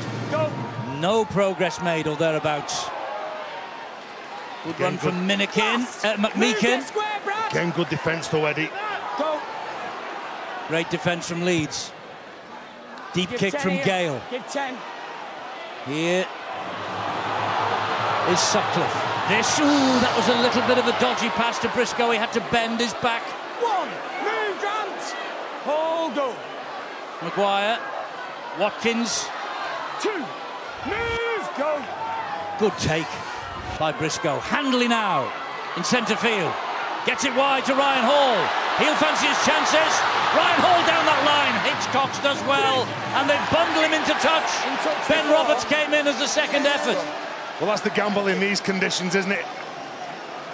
You'd have the speed and the power of Ryan Hall over on the left-hand side, trying to get around Casper. He thinks he spots a weakness. He goes around Hitchcock's, and unfortunately, because of the slippy conditions, he goes off the field and play. And nothing wrong with that, Stuart. No, because the momentum of the tackle was still going. He was entitled to come on as second man and continue the push. Well, that's a clear emphasis of what Darryl Powell has been searching for since he took over at the Castleford Tigers. We're going to talk about the breakaway tries, especially the one from Hardacre. But the effort on defence from the Tigers tonight has been outstanding. Ryan Hall tries to take the edge. Jai Hitchcock's, I know it's him who gets involved, but very quickly, more players are there to solve it. This is worth another look, Barry. This is quite possibly one of the best tries that Zach Hardacre has scored, because he's got so much information going through his mind. Ultimately, he makes the right one, he assesses it correctly, dabs it down in the corner in front of the adoring Castleford Tigers fans. Yes, he'd be a villain to them 12 months ago. He is a hero now. Get them bound in, please. Bind us the front. And he's a hero to his mother, who was a little bit nervous before the game, I'm sure. Not the only one that was nervous. I heard him say that in the pre-match interview, yeah. My mum's a bit nervous for me tonight because I'm coming back for the first time. Head in, please. Head. Stay there, Joe. Ball in, please. Such a change in Zach Hardacre this year. One. Move, Anthony. Hold. Go. He's got a maturity to his game, and obviously it's well documented the demons he's had outside the game, but when he's on the rugby league pitch, he's in his element. He is indeed, as is this fellow Minnikin. 3, Callum, move. 19 apiece in Huddersfield. The Giants and the Warriors, the champions, the world champions, 19 all against Huddersfield, who are revitalising themselves. And without Jake Mamo as well, who's been really significant in their revival. This is Massey. Wait, go. Last tackle coming up here. Gale just hoists the kick to the corner again. Well claimed by Tom Briscoe. He's away from Millington. It's opened up slightly for him. He's inside Springer. Oh, but he's lost the ball under pressure from Roberts. It's a free play. It's a free play. Well, Ben Roberts, when he hits Briscoe, he just goes for that ball, doesn't he? Here he goes. Ball still in play now. The tackle is made. It's a zero tackle. By the way, we'll hopefully bring you the majority of those tries from all the other games being played around the Super League tonight at the end of this match here. Some big stories developing, and none bigger than this. Gale to Lefeo. Move, Brad, get to the goal line. Might look for one here. Now. Hold. Got plenty of tackles in the bank. Millington goes back where it all began. 3. Leeds get him down. Move. Goal line. Go. This is Massey. 4. Mullally and Move, Singleton Anthony. Get square. get him down. McShane to Roberts. Roberts stabs the kick in again. Just too long. Just too long. This will be 0. You know, you look at Castleford, it's how quick that they can change what they're going to do. Ben Roberts is going to play the ball. He's going to look for that long play. All of a sudden, he sees the Leeds defenders pushing up, so he drops it onto his boot. 0. Move, Gadwin. Hold me. And Hold. frustration from Darryl Powell. Looks like a man who's losing. He does, doesn't Darryl he? Powell. Well, he's a perfectionist. There's no doubt about that. Mullally. Still a quarter of this game left. Oh, it's not over. And that's why he's a little anxious, maybe, because he knows the quality of the opposition. Parcell, good ball. Maguire, better ball. Sutcliffe. Oh! What tackled him then? Just lost his footing. Maguire, stabbed through. Oh, they've made a mess of it. They've made a mess of it. And Cuthbertson has come up with the try. Adam Cuthbertson with the try for Leeds, and who knows what that might bring in the last 20 minutes of this match. Adam Cuthbertson, they're only ever present this year. Well, Danny Maguire again, look at that. He just has a little look over his left shoulder. He sees Adam Cuthbertson. He's one of those players, Adam Cuthbertson, said before that he's played in the backs, plays in the forwards. He's the glue. He's what keeps them together, the Rhinos. He's been exceptional this year. His ball in hand, his efforts to play the ball. It's been a good buy for Brian McDermott. 2 tries in the last home game in the Super League against Lee when they won 22-14. And maybe that's why Darryl Powell was anxious when that kick went too long. You watched his lips. He went, Benny, Benny, Benny, because he knew then that the Rhinos, with all the field available to them, will go and have a crack at the line. Danny Maguire is a right-footed kicker. He kicks that with his left foot, puts a bend on the ball that allows a bit of time for the confusion between winger and fullback. A little bit of a mess, and the front rower picks it up and scores a try. And the other thing that might be on the mind of Darryl Powell is the fact that we're hitting the last quarter of the game, and his team might be susceptible to fatigue because they had one hell of a battle in the Cup in the heat last Sunday. They did, and it's now 12-20. What's gone in his favour, though, his team have had most of the ball in the first half and most of possession again in the second half.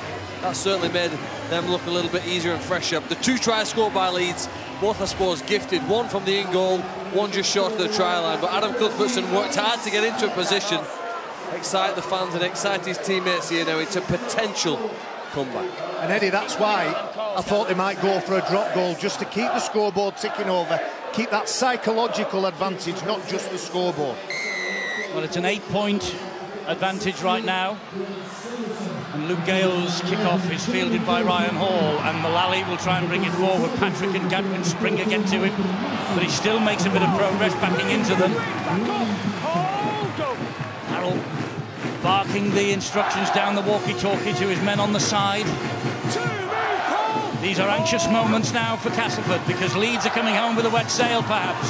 Well, Cuthbertson, the try scorer. Cass is just going to throw absolutely everything at Leeds Rhinos in defence here. Danny Maguire. 40-20 attempt. Third tackle, Eddie. Hardaker cuts the ball out. Well, that's the gamble, isn't it? You don't play the further 2 tackles, you kick. The they're penalised. Yeah. And then penalised for a dangerous tackle on Hardaker. The legs lifted. Over the horizontal. Well, Leeds Rhinos getting excited themselves in defence. As you say, just upending Zach Hardaker, the fullback, forecast. Kicking on the 3rd play. Dangerous, mate. Over the horizontal. Well, here we go. What can they do in defence, the Rhinos? They won't want to be conceding a try here. Go. Senny Lefeo will take it forward. One, move, Keith. Hold. 20 metres out, Castleford. 8 points ahead. Gadwin Springer. The French international takes it forward a few more metres. Hold, Keith. McShane is there at dummy half. Millington went on a delayed run. Fires the pass then to Reynolds. Reynolds gives it to Jake Webster. And Leeds just managed to halt him a metre and a half shy of the line. McShane, Millington again. Gale with a big call and gets it. Pushes it wide to Greg Minikin. Big tackle by Callum Watkins. Here's Hardacre. Now Gale again. Springer. Turns his back. Thinking of the offload. Couldn't get it away. Underneath the posts, Castleford. With Gale. Gale with a delicate kick to the in-goal area. And it's knocked dead by Leeds. And it's Liam Sutcliffe, and it's a goal line dropout coming up. Well, it's another well-weighted kick, isn't it, from Luke Gale? Again, just drops it onto his boot. Danny Maguire, he's a word of the situation. Danny Maguire, yeah. Yeah, he knows exactly where he is. Danny Maguire up the other end, putting a similar kick, a decent kick. And then all of a sudden you go down, you're defending your try line, and you know the danger of the likes of Luke Gale. Well, it was a big stretch by Danny Maguire to flick that ball dead.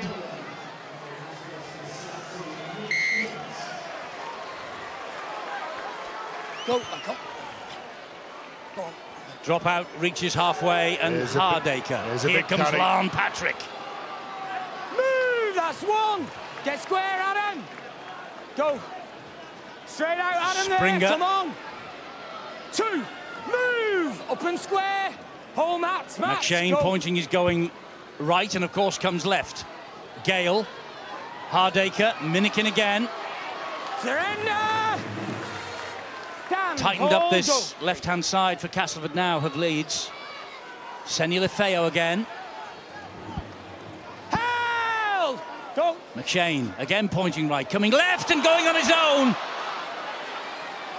Nearly pinching one. Release last! Hold! The last tackle's coming up here. Hardacre fires the pass to Gale. Gale slides another beauty through. This time it's too long. No hand to it. You've got to be on red alert with Castleford. Every single player is a legitimate threat. That time, Paul McShane, with lots of bodies in motion, shows the dummy and almost gets over the try line. Solid run from Ryan Hall. That's very often the foundation for a try, Eddie. 60 seconds later, when Hall or Briscoe gets a big run, quick play the ball. Back here, Hold. The rest of the team usually get excited. They've done here now. The centre field, but it's one-man carries. Yes, Garbutt with the latest. Parcell to Moon. Ferris. He goes down. Tackle number 3. 10 in from the far side. Midway inside the Leeds half. Garbutt again. Back he goes to Maguire. Maguire then finds Jones Buchanan. It's a laboured shift. Laboured. Doesn't look anything like what Castro at Leeds. Oh, that's a good offload, though. Here is Parcell. Now he has got Cuthbertson with him, and Cuthbertson has lost the ball. And again, the backslapping for the defence from the likes of Paul McShane. Just did enough. The effort on defence from Castleford, you saw every single player in the defensive line for Castleford looking at what's in front of them, backing up the teammate. That trust in defence from Castleford is there for all to see. And Adam Cuthbertson, one of the best offloaders in the game, he can't shrug off McShane. The error is forced, and look at the reaction from Castleford. There's always a danger when the ball goes away from you that you switch off and you think that the man carrying the ball is going to move on to another defender, so he's not your man. Well, when Castleford seem to be defending, they're hunting, they're talking. The best defensive sides in the competition are the teams that talk. Head down, please. Bowley. Cut it in. Well, 18,029 people are inside Headingley tonight, and it is the biggest crowd that Leeds have posted for a home fixture against Castleford Tigers in the Super League era. The south stand's packed, and the terrace behind the posts is packed with Castleford supporters as well. It's a big game now, and Barry rightly pointed out, in the old days of Super League, the old days, it's not that long ago we started it, 1996, but in the old days it was all about Leeds and Bradford. In 2017, it's now, in this part of the world, Leeds against Castleford. And that was brilliant play from Webster to hold on to that ball between both kneecaps. It's a long pass to Webster. He fumbles with it a little bit. Does his best to keep hold of it. Gale again, game management finds the touchline on the far side. As the kick goes out of play, And again, the master in charge of this ship, Luke Gale, decides where this team is going. His communication on and off the ball. I'm constantly watching Luke Gale and what he's doing for the people around him. Talked about the trust and the unity within the side. Collectively, they all know what they're doing, but that man is feeding instructions. Let's go down to Bill. Eddie, you were speculating just a while ago about whether Castleford Tigers might run out of steam. They've been in action more recently. Patrick out there, he's running full of vim and vigorosity. But they've got Tom Holmes on the bench, who hasn't seen action yet, still sitting with his warm-up bib on, and no sign of him being involved. They might try and get through this without actually using him. Wouldn't blame them the way they're playing. How can you change this? And Jack Walker hasn't come on either, I don't think, for the Leeds Rhinos yet. What are we, 15 weeks away from Grand Final? So thereabouts, we're about 15 weeks away from the Man of Steel. Early shout, Luke Gale. Easy. I said it before a ball was kicked. If Castleford were going to have a big year, Luke Gale will be in charge. It looks like. This is Milliken. Right on cue. The other number 2, Briscoe, to the rescue. Leeds have to try and play to the edges.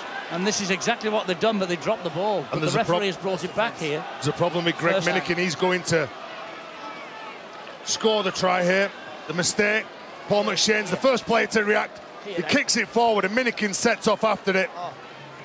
And he just pulls his shoulder. He's down behind the try line, receiving treatment. And that's a quite worrying sight for Castleford coaches and their supporters. The referee, of course, has brought it back because it was a free play, and we'll get the scrum down with Castleford's feed after he gets his treatment. It goes at an awkward angle. It ends up behind his back, and it looks like it's his right arm, Barry. I'm looking at Matty Crowder. It looks like he's giving a rotator cuff assessment. It was right behind him. It's tugged by one of the Leeds players in an awkward position. Come on, painful injuries. Very painful, and the right arm is hanging a bit limp. Well, they seem reluctant, don't they, to put Tom Holmes on. It would be sat on the subs bench for 68 minutes. I'll tell you when, Luke, don't mess about this time. Generally plays as a half-back. It'd be difficult to go on and play outside in the backs, but they'll hope he recovers. Would you mark him up against Callum Watkins, put him in the centre out position? It's a tough one, that. You'd have to shuffle a few players, possibly Meakin in the centre. 2, move, Brett. Get square. Well, at the moment, he stays on the bench. Go. McMeekin again for Castleford, looking to put this game finally to bed, but they've released the ball. He's released the ball. He says it was stolen from him. Did he release it, or did Brett Ferris knock it out of his hand? Well, he appealed to the referee that the ball had been taken out of his grasp, but Leeds won't be worrying about that. Here's Garbutt now. I bet they wish they had little Rob Burrow sat on the bench, full of energy, about to spring on the field. If anyone can find a gap late in the game, he can. Cuthbertson's dropped that one.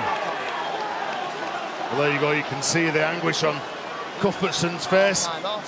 He wasn't looking to offload it. It was just the force of the tackle from the Tigers that dislodges the ball. Come on, guys, let's Lamb Patrick, and you can see Paul McShane. He sets himself.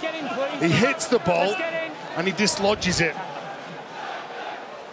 Well, the Cas Tigers fans have turned up in the numbers, haven't they? The Mendenhall's Jungle, they've supported them. They're starting to believe. They're starting to believe, aren't they? And why shouldn't they believe as well? 19-all is the final score from Huddersfield. Huddersfield 19, Wigan 19. One, move, Jamie. Hold, go. McShane and Milner takes it forward. Mullally's trying to get the ball off him. Jones Buchanan comes back again. Could have been a penalty, that. Again, both players going at it.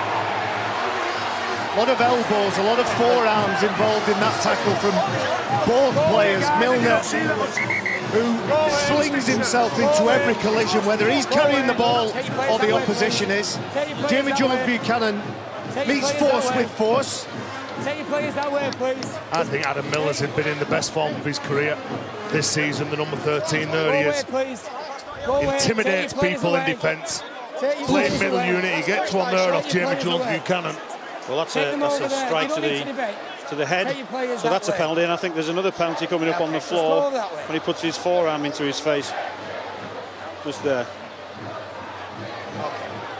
So there's 2 incidents for a penalty there. I think Phil Benton, the video referee, is having a look at it. I think this will end up with a penalty to Castleford. How serious was the first one? Okay. Well, The tackle's I think complete. the match review panel will be very interested in it. There's contact with the shoulder, looked like just underneath the jaw.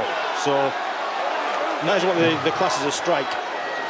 Well, the penalties for the incident that happened on the floor. It wasn't for that. No. He's not giving it for that. No. His signal was for whatever happens now on the floor. That's just something else that will probably be looked at by the match review panel on Monday. They look like they're going to go back for 10, 2 here, please. Castleford Tigers. Go back 10. In line with Anthony Mullally, please. Again, Go Luke back, Gale please. takes charge of the situation. Come on, Jamie, go back. Adam Milner. Adam look at him. Milner.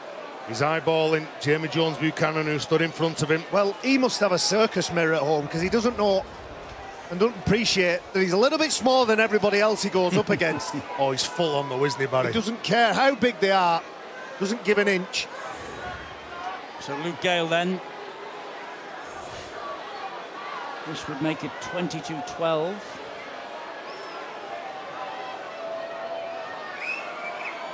Ten minutes to go.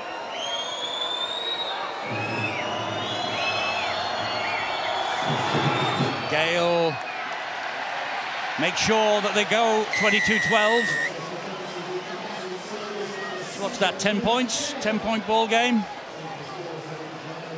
You have to imagine here, Leeds are going to contest this restart. They need possession. It's hard to score twice, but they're going to try and do it as we see a final score at the bottom of the screen. Yes, big win for Hull against Wakefield. Oh, and Hardacre has picked that up again. Here he goes once more. Not now, he isn't. Well, again, he's one of those players in his Zach Hardacre, he backs himself. Sooner or later, you get a good touch, you're opening part of the game, and then all of a sudden you don't think you can do anything wrong. Wow, 25-24. Drop goal has won it for St Helens. Matty Smith with the last kick of the game. Wow. So, Salford, still no win at the Saints since 1980. Wigan 8 Super League games without a win. Castleford, if they hang on here to this victory, will be 8 points clear tonight, won't they? Certainly be 8 ahead of Leeds, and they'll be 8 ahead of Salford. And they were second and third. I'm looking desperately for my mathematicians around me, but blank looks. I think it's 8 points. It is 8 points. What a decisive night this might be. Hardacre stabs the kick in, knock on. Knock on. Zach Hardacre has drawn from Mitch Garbutt, I think. Well, they'll get the ball back here from the mistake from Garbutt, but did he have a 3-on-2 maybe? Zach Hardacre just kicks the ball forward. He had support on his outside. All he had to do was fix Garbutt, run at him. It was a bigger man, caught out in the centre position, and then it would have been a 2-on-1 and Tom Briscoe. There's the mistake, but it's another set of 6 for Cass, who is certainly in the groove at present. Only need 6 here. They've had composure in those key moments. And we've seen a couple of times where Leeds have been toe-to-toe and then let themselves down either with a mistake or a penalty. It's Millington now for Castleford. Now I think there'll be a drop goal. It'll only make it 11, Barry. It won't change the Keep dynamic. ticking the scoreboard over. Massey. It's like I'm rounding the clock back here, 25 years. It's McShane. He finds Roberts, and McMeekin has put it down. I hope not, Eddie. I think you've been watching Leeds County here too much. They don't do it as much, the Tigers. They go straight for the throat. They're not interested in those small incremental gains. They want tries. They want scores. They want excitement. Find him. Let's get bound, Cass. Come on. I wasn't born 25 years ago, by the way. Hold, out. Move, Paul. Leeds then. Go. They have to score 2 tries in the last 7 minutes to win this match. We're looking for all the big guns here now to step up so close to their own try line. Sutcliffe carries the battle forward. Quick play the ball, that's what they needed. Parcell finds Briscoe. And then Briscoe to the halfway line. Impressive, this Castleford defence tonight. Moon. Moon. Wide they go to Ryan Hall. Testimony to the Castleford defence is the fact that Hall and Briscoe have been kept so quiet. Moon with a high, hopeful kick. What a take. What a take underneath his own posts from Hardaker, and I think he got a bit of a... Did he get a clatter there as well? No. That's what I said a couple of minutes ago, Eddie, that he's just playing with so much confidence.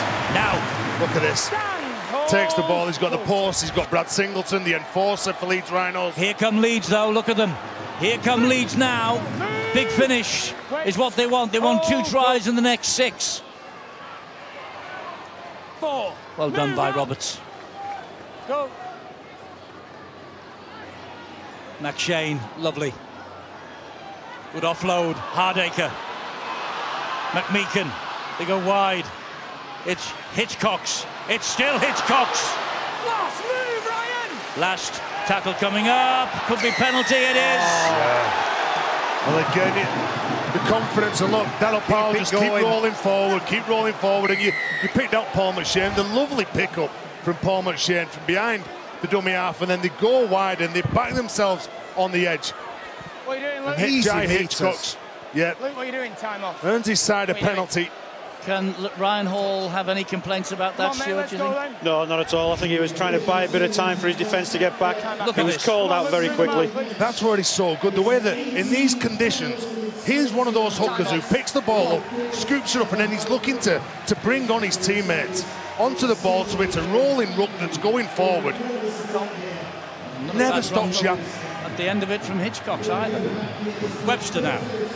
You know, we've seen them a couple of times this year. I remember when the internationals were with England down under against the Samoans, they won that night. They've lost a few star turns here tonight, and it looks like they're going to win.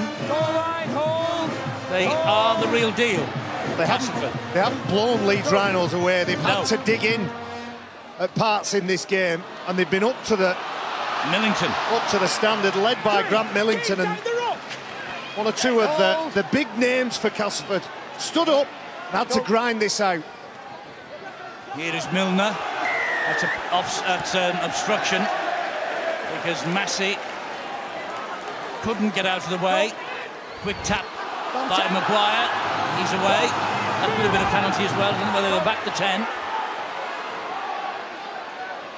This is Ferris. Move! Hold! Go! Here we go. Galloway. Paul McShane came off the line. They look full of energy. We're coming up to 76 minutes on the clock. Not one of the cast players looks out of breath. Watkins. Well, Briscoe wasn't there. That was one to the invisible man. He decides to come in field, hoping for the ball to get him back midfield. Footwork. And you see Callum Watkins, he's looking at Greg Minikin. He needs to fix Minikin up first. Can I ask you this question? How big and how significant a win is this for Castleford tonight, Phil? The biggest. Without Junior Moores, I didn't think they could win this game, but they've proved Darryl Powell loves his M&Ms. He's got Minikin, Millington, I don't know, McMeekin, Massey, and Adam Milner. All of them have been fantastic. Players who at the start of the season, you wouldn't say are contenders to be in the best team. But Darryl Powell and the players themselves have made themselves the best team. They're not reliant on one player. OK, Zach Hardaker's try was a solo effort and a sensational one. But the defence and the skill of the Castleford side has been superior to that of Leeds, who may be the second or third best team in this competition. But by far and away, the Tigers are the best. Here's a drop goal from Luke Gale, just to rub a little salt into the wound. There you go. Yeah, you go show work. Well, he went for it. Barry was calling for it. You need to get your head shaved, let me tell you. Well, he was calling for it, and there it is. He's calling for it all night. He was calling for it at one point during the first half. Do you know what you can say about this result at Headingley by Cass? I'm sure Leeds are going to go short here. Yes, they do. Zach Hardaker positions himself in the right position. The ball's on the ground. This is 0. No, it's off your line. 0. And Leeds have come up with the ball. They need 2 converted tries still, which they needed before the Steve-O-esque drop goal that had been called for all night by Barry McDermott. Just the rhythm of the game. You can tell players and teams and see what they're setting up for. This is a really intelligent Castleford Tigers side that defends like Trojans. Eddie, I'll go back to the point. Here's another free play, by the way. These sort of conditions are the same as what you experience at grand finals. Castleford throw the ball around, they score tries from anywhere. They prove that they can play in this sort of weather as well. And missing the likes of Andy Lynch, Oliver Holmes, Junior Moores, Matt Cook and Michael Shenton, it's a huge win. Yeah. Roberts will take it forward. Release, that's one. Hold, go.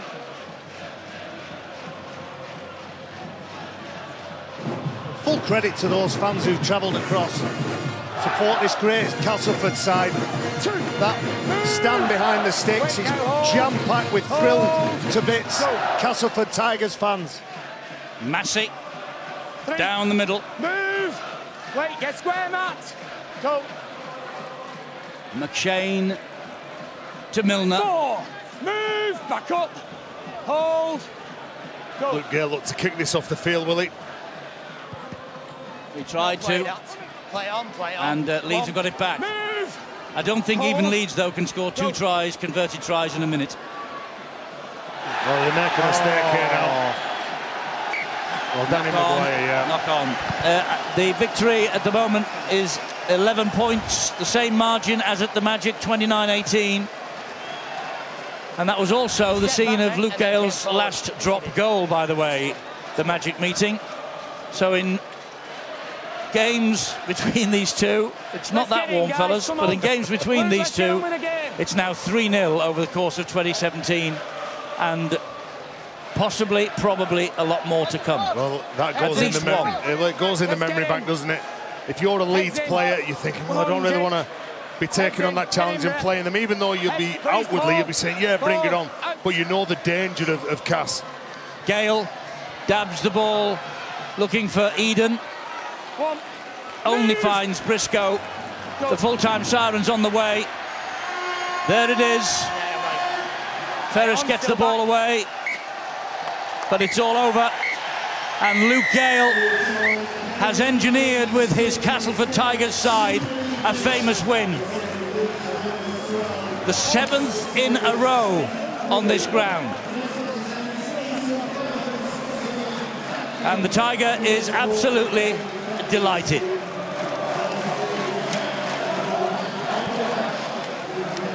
Well, fantastic night to be a Castleford Tigers. 7 successive wins against Leeds. And the 8th successive Super League win for Castleford. And they really are turning Headingley into something of a home for themselves, a second home in this particular part of West Yorkshire. Well, we've waxed lyrical all night about them, haven't we? Well, the players enjoy coming here. The fans enjoy coming here, and JT, the mascot for the Castleford Tigers, he enjoys coming here. But Luke Gale has pulled the strings tonight. There hasn't been a bad player in a Castleford Tigers shirt. Well, I said size versus speed at the beginning of this game, and the speed has won it. The guile from Luke Gale, and obviously you can throw in there Adam Milner, and I thought he was immense tonight. Well, they were all immense, but there has to be a Betfred Super League man of the match on this 4th successive win at Headingley. And there it is, inevitably, it's Luke Gale with Bill. Yeah, Luke Gale, man of the match. Just about hear ourselves at the noise of the Tigers fans celebrating what will be probably a landmark victory in your season. Yeah, I mean, our fans love getting victories over Leeds. We've done it a fair few times this year, and we knew it'd be tough coming here. We had to back up last week's disappointment, and what a way to do it. Outstanding effort from the boys. I thought our middles were outstanding. Just a real good result, but to beat Leeds 3 times in a season, Luke, that says something about where you're going this season. Yeah, mate, we seem to raise our game against Leeds, but the tide's turned. I think they're raising their game against us, and they wanted to beat us tonight, and I thought our boys were outstanding, just how they backed up from last week. Defensively especially. Yeah, we seem to be noted for our attack, but we've got the best D in league, so it gets overlooked, that, and I think that just proved it tonight. Luke, well done. You get the silverware. You also get a cheque for a charity of your choice. I think it's called William's Wish. I'll double check with that after, but I'm sure it's called William's Wish. Well done tonight. Thank you. Well done to Zach Hardacre. Back at Headingley, you must have enjoyed that. He scored it at the right end anyway. Yeah, that's it, yeah. You know, I knew it was going to be a close game tonight, and you know, we've tried really hard there. To back up from last week's disappointment, you know, it is really good for us, and you know, 1-17 there played their part, and you know, to get 2 points suddenly is a great achievement. That try was special though, Zach. I mean, were you maybe anticipating somebody coming up in support, and then you realised that it was down to you? Yeah, 8 times out of 10 there's Gailey somewhere in the middle, and I looked over there and he weren't, so I tried to go on the outside, and luckily I'm a bit faster than Sutty, so yeah, that paid off. It's you know, it was a great try, good try to score, but you know, the 2 points to get tonight is you know, the most important thing. Zach, well done tonight. Thank you, mate. Cheers. Daryl Powell, a very satisfied coach, because I mean, this game was billed as, you know, a mighty contest. There was so much put on it. The players maybe were under a bit of pressure after going out of the cup last week.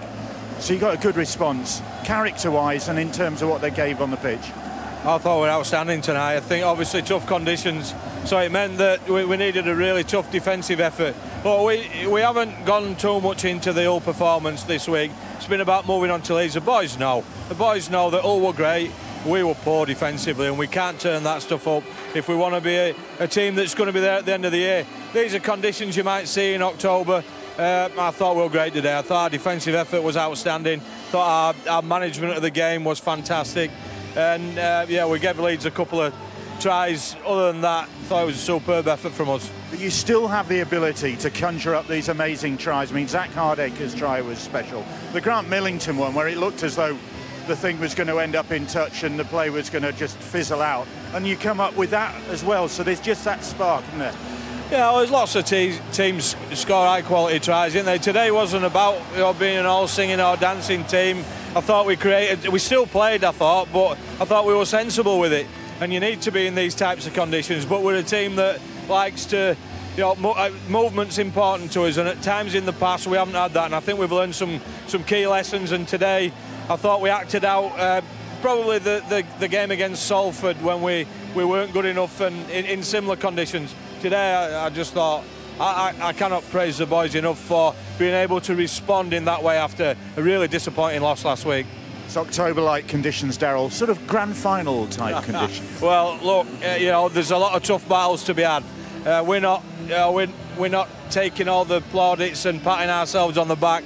We're just trying to work hard and focus on what's important to us, and that's the way that we feel and what we believe is can help us to do something this year. But look, we know that other teams are going to be coming after us, and I thought that was a great response to a team that came after us today. Thanks, Daryl. Thank you. He will do his very best to deflect attention from his side, but it will become increasingly difficult. The Castleford Tigers now move 7 points clear at the top of the table. After the break, we'll hear from one of their stars, a man in career best form, Paul McShane. Hopefully we'll be with John Wells at the touchscreen as we analyse a marvellous Castleford Tigers victory.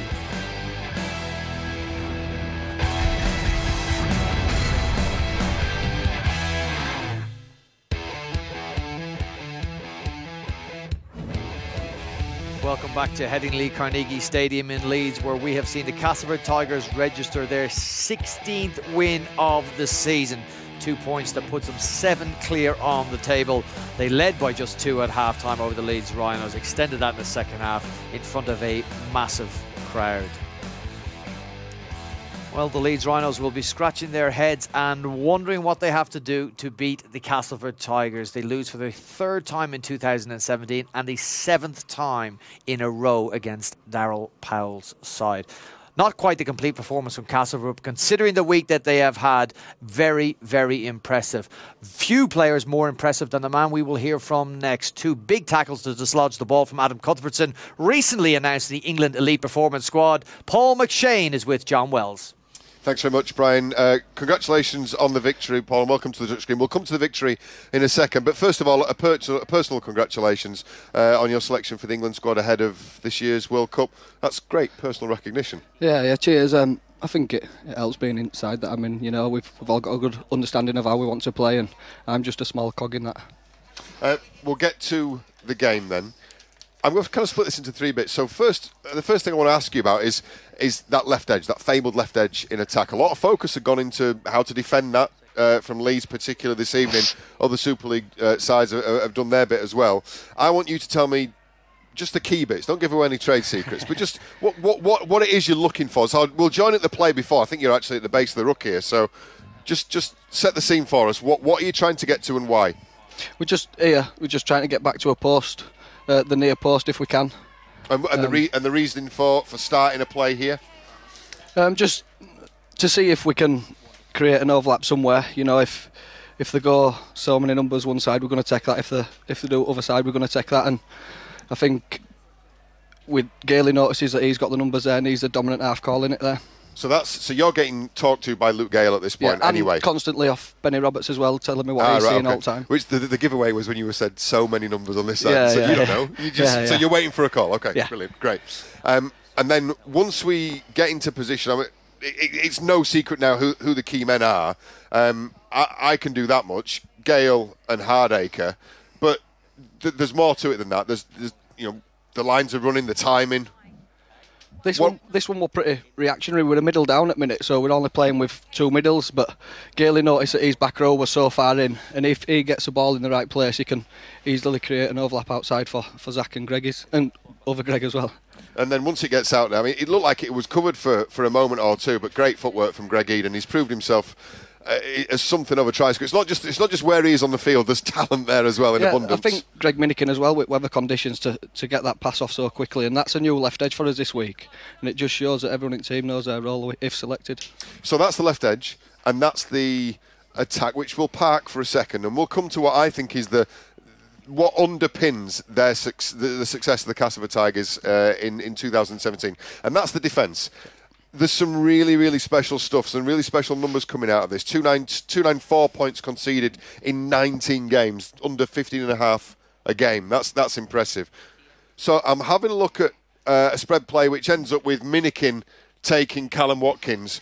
Just talk us through this scenario and what's going on across this line. What's it all down to? Just talk, really, and having trust in each other. There's a lot of composure there in his line. There's no one leaving. We know Cuthbertson plays a bit with ball, so we can't overcommit on him because he'll find a short pass.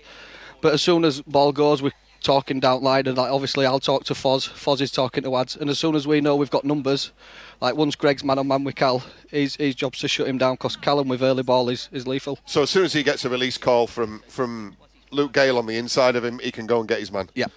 And that's, I mean, this is not to be undersold, how difficult that is when you're fresh to all have the same message and to be consistent, but when you fatigue, that's a big thing. Yeah. The second thing, I just picked out an arbitrary tackle, 68th minute. It's more than an hour of rugby gone here. Just tell me the elements of this, because I think sometimes it's not the spectacular. It's this that happens 200 times in a game. You tell us what's going on in this tackle. Obviously, it's a big bloke here. Ads is cutting his time down. Obviously, he gets stepped, but there's a lot of extra effort going in. Like Ads is up top here, but he readjusts to pick a leg and manoeuvre him round so he can't plant that ball down. I think the end part isn't so clean, but this little movement here, turning him away from his own sticks, is enough to slow the ruck down for us. And that just a small example as that is, that's something that we, is I think the absolute backbone of what's gone on. What everybody remembers, of course, is this, and I won't be asking you to stop it or analyse it or anything. But sometimes you just got to take your hat off to an individual who, on a big personal day for him, coming back to Headingley. Was he nervous this week? No, he's a pretty confident kid, is Zach, and I think that's Zach of when he got the Man of Steel, tries like that, and I think he's special and he's really added to our team here. And this is the second try in the second half as well. Grant Millington showing not just his durability but his versatility and giving Luke Gale the tip there when the ball came back on the inside. It's another comprehensive victory. It wasn't a game that was broken or blown apart. I thought this was a game that wasn't decided until the final hooter. But I will say my congratulations. Cheers, you are 7 points clear at the top of the table. Thank you for joining us at Touchscreen. Brian, I'll hand back to you. Thanks very much, John. Thanks to Paul McShane. Congratulations. Right, a wrap-up of the other scores. Hull FC have beaten Wakefield 40 points to 18. Yet again in 2017, Huddersfield and Wigan have drawn. Only the second time that's happened. Home and away fixtures in Super League. And then St Helens Salford. Salford have not won at St Helens since 1980. They went there They looked like they were going to win the match. They end up losing 25-24. We can have a look at this now. Phil Clark. Todd Carney started the scoring with a penalty after 11 minutes, and then Saints hit back. Well, yeah, the Saints halfback Matthew Smith taking it to the line and eventually getting over for the first try. That was goal. They took a 6-2 lead at that, and then they converted a penalty with Mark Percival as well. So there were 8 points to 2, and towards the end of the first half, Salford got over for their first try with Niall Evans. A kick through, you can see here, an awkward bounce that Zeb Taylor can't cope with, tips it back, attempts to give it to Lomax, but he can't, and we're 8-all at half-time. 8-all at half-time, and then Salford come out, all guns blazing, and look to have put the game to bed, scoring first through Greg Johnson. Well, they put 3 tries, don't they, quickly on the board. First one with Greg Johnson on the right wing, that gave them a lead. And then we saw the halfback, who's been one of the best players, a nice conversion here attempt that bounces out, which later on becomes a significant one. It was a strong effort, but not good enough. Robert Louis, behind the play of the ball, he went over. And then we saw that was a 10-point lead then for the Salford side. Niall Evans at this point here now, as the kick goes through from Todd Carney, scores the 24 points to 8. But we know, Eddie always reminds us, you can never write off the Saints. Salford weren't to score again, and James Roby, the old warhorse, I should say, and battler, he gets over for a crucial try to give them hope. Well, they had to keep the ball alive, didn't they? They spun out of the tackle from Logan Tompkins, the opposite hooker, and that gave them some belief, didn't they? With the 10 points behind at that point. Regan Grace scored. I mean, it's great to see him getting some game time, taking his chance. Look at the speed and acceleration as he evades the opposition. That unconverted, Phil, they had to rely on a Johnny Lomax try then. That was converted to pull them level in the match. Well, you can sense the crowd here and the excitement and the anticipation that the team had something special. He scored under the post, 24 points all as this kick goes over, and then we had drama in the dying seconds. Who do you want to get the ball to if you're St Helens? Well, you want to get it to your halfback, don't you? Salford have tried to play the ball, they've kicked it through, but it's gone into the arms of Louis McCarthy Skies, but they've kept it alive. You can hear the hooter sound, and there cannot be a more dramatic finish to a game this season than Matthew Smith's kick there. Look how he celebrates. He's been under pressure. Side haven't been playing well, but that's a brilliant, and who knows, that's more than 2 points to St Helens at the moment. The wait goes on for Salford, 37 years now without a win at St Helens. Here's how the table will look. Interestingly, Castleford now, and importantly, are 7 points clear at the top of the table. Leeds Rhinos with Wakefield just behind them. Important win is 2 for St Helens. They still stay in touch with the top 4. Right, plenty more sport coming up for you on Sky Sports. Next week for the Betfred Super League, we will see Leeds in action again against St Helens. Now that becomes an increasingly important match, 7 p.m. Sky Sports 1 for that one. We'll see the league leaders in action again, at home this time, at the Jungle. We know how difficult they are to beat there. Hull will try. Can they beat them for the 3rd time in 2017? 7:30 p.m. Sky Sports 2 for that one. And then we will travel to the south of France. Steve McNamara's first game in charge of Catalan at home against the Leeds Insurance. 4:55 p.m. on Sky Sports 1. All right, Castleford have beaten Leeds for the 7th consecutive time. They go 7 points clear at the top of Super League. They have won for a record extending 8th time in Super League. It all belonged to the Tigers. Thank you and bye-bye.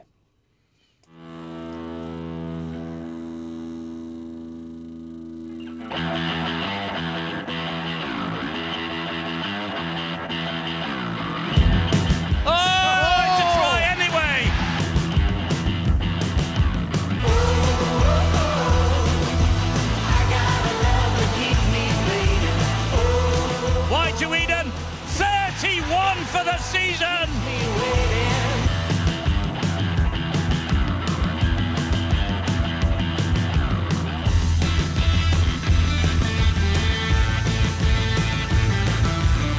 Sutcliffe to beat. Oh, wonderful, wonderful try from Zach Hardacre.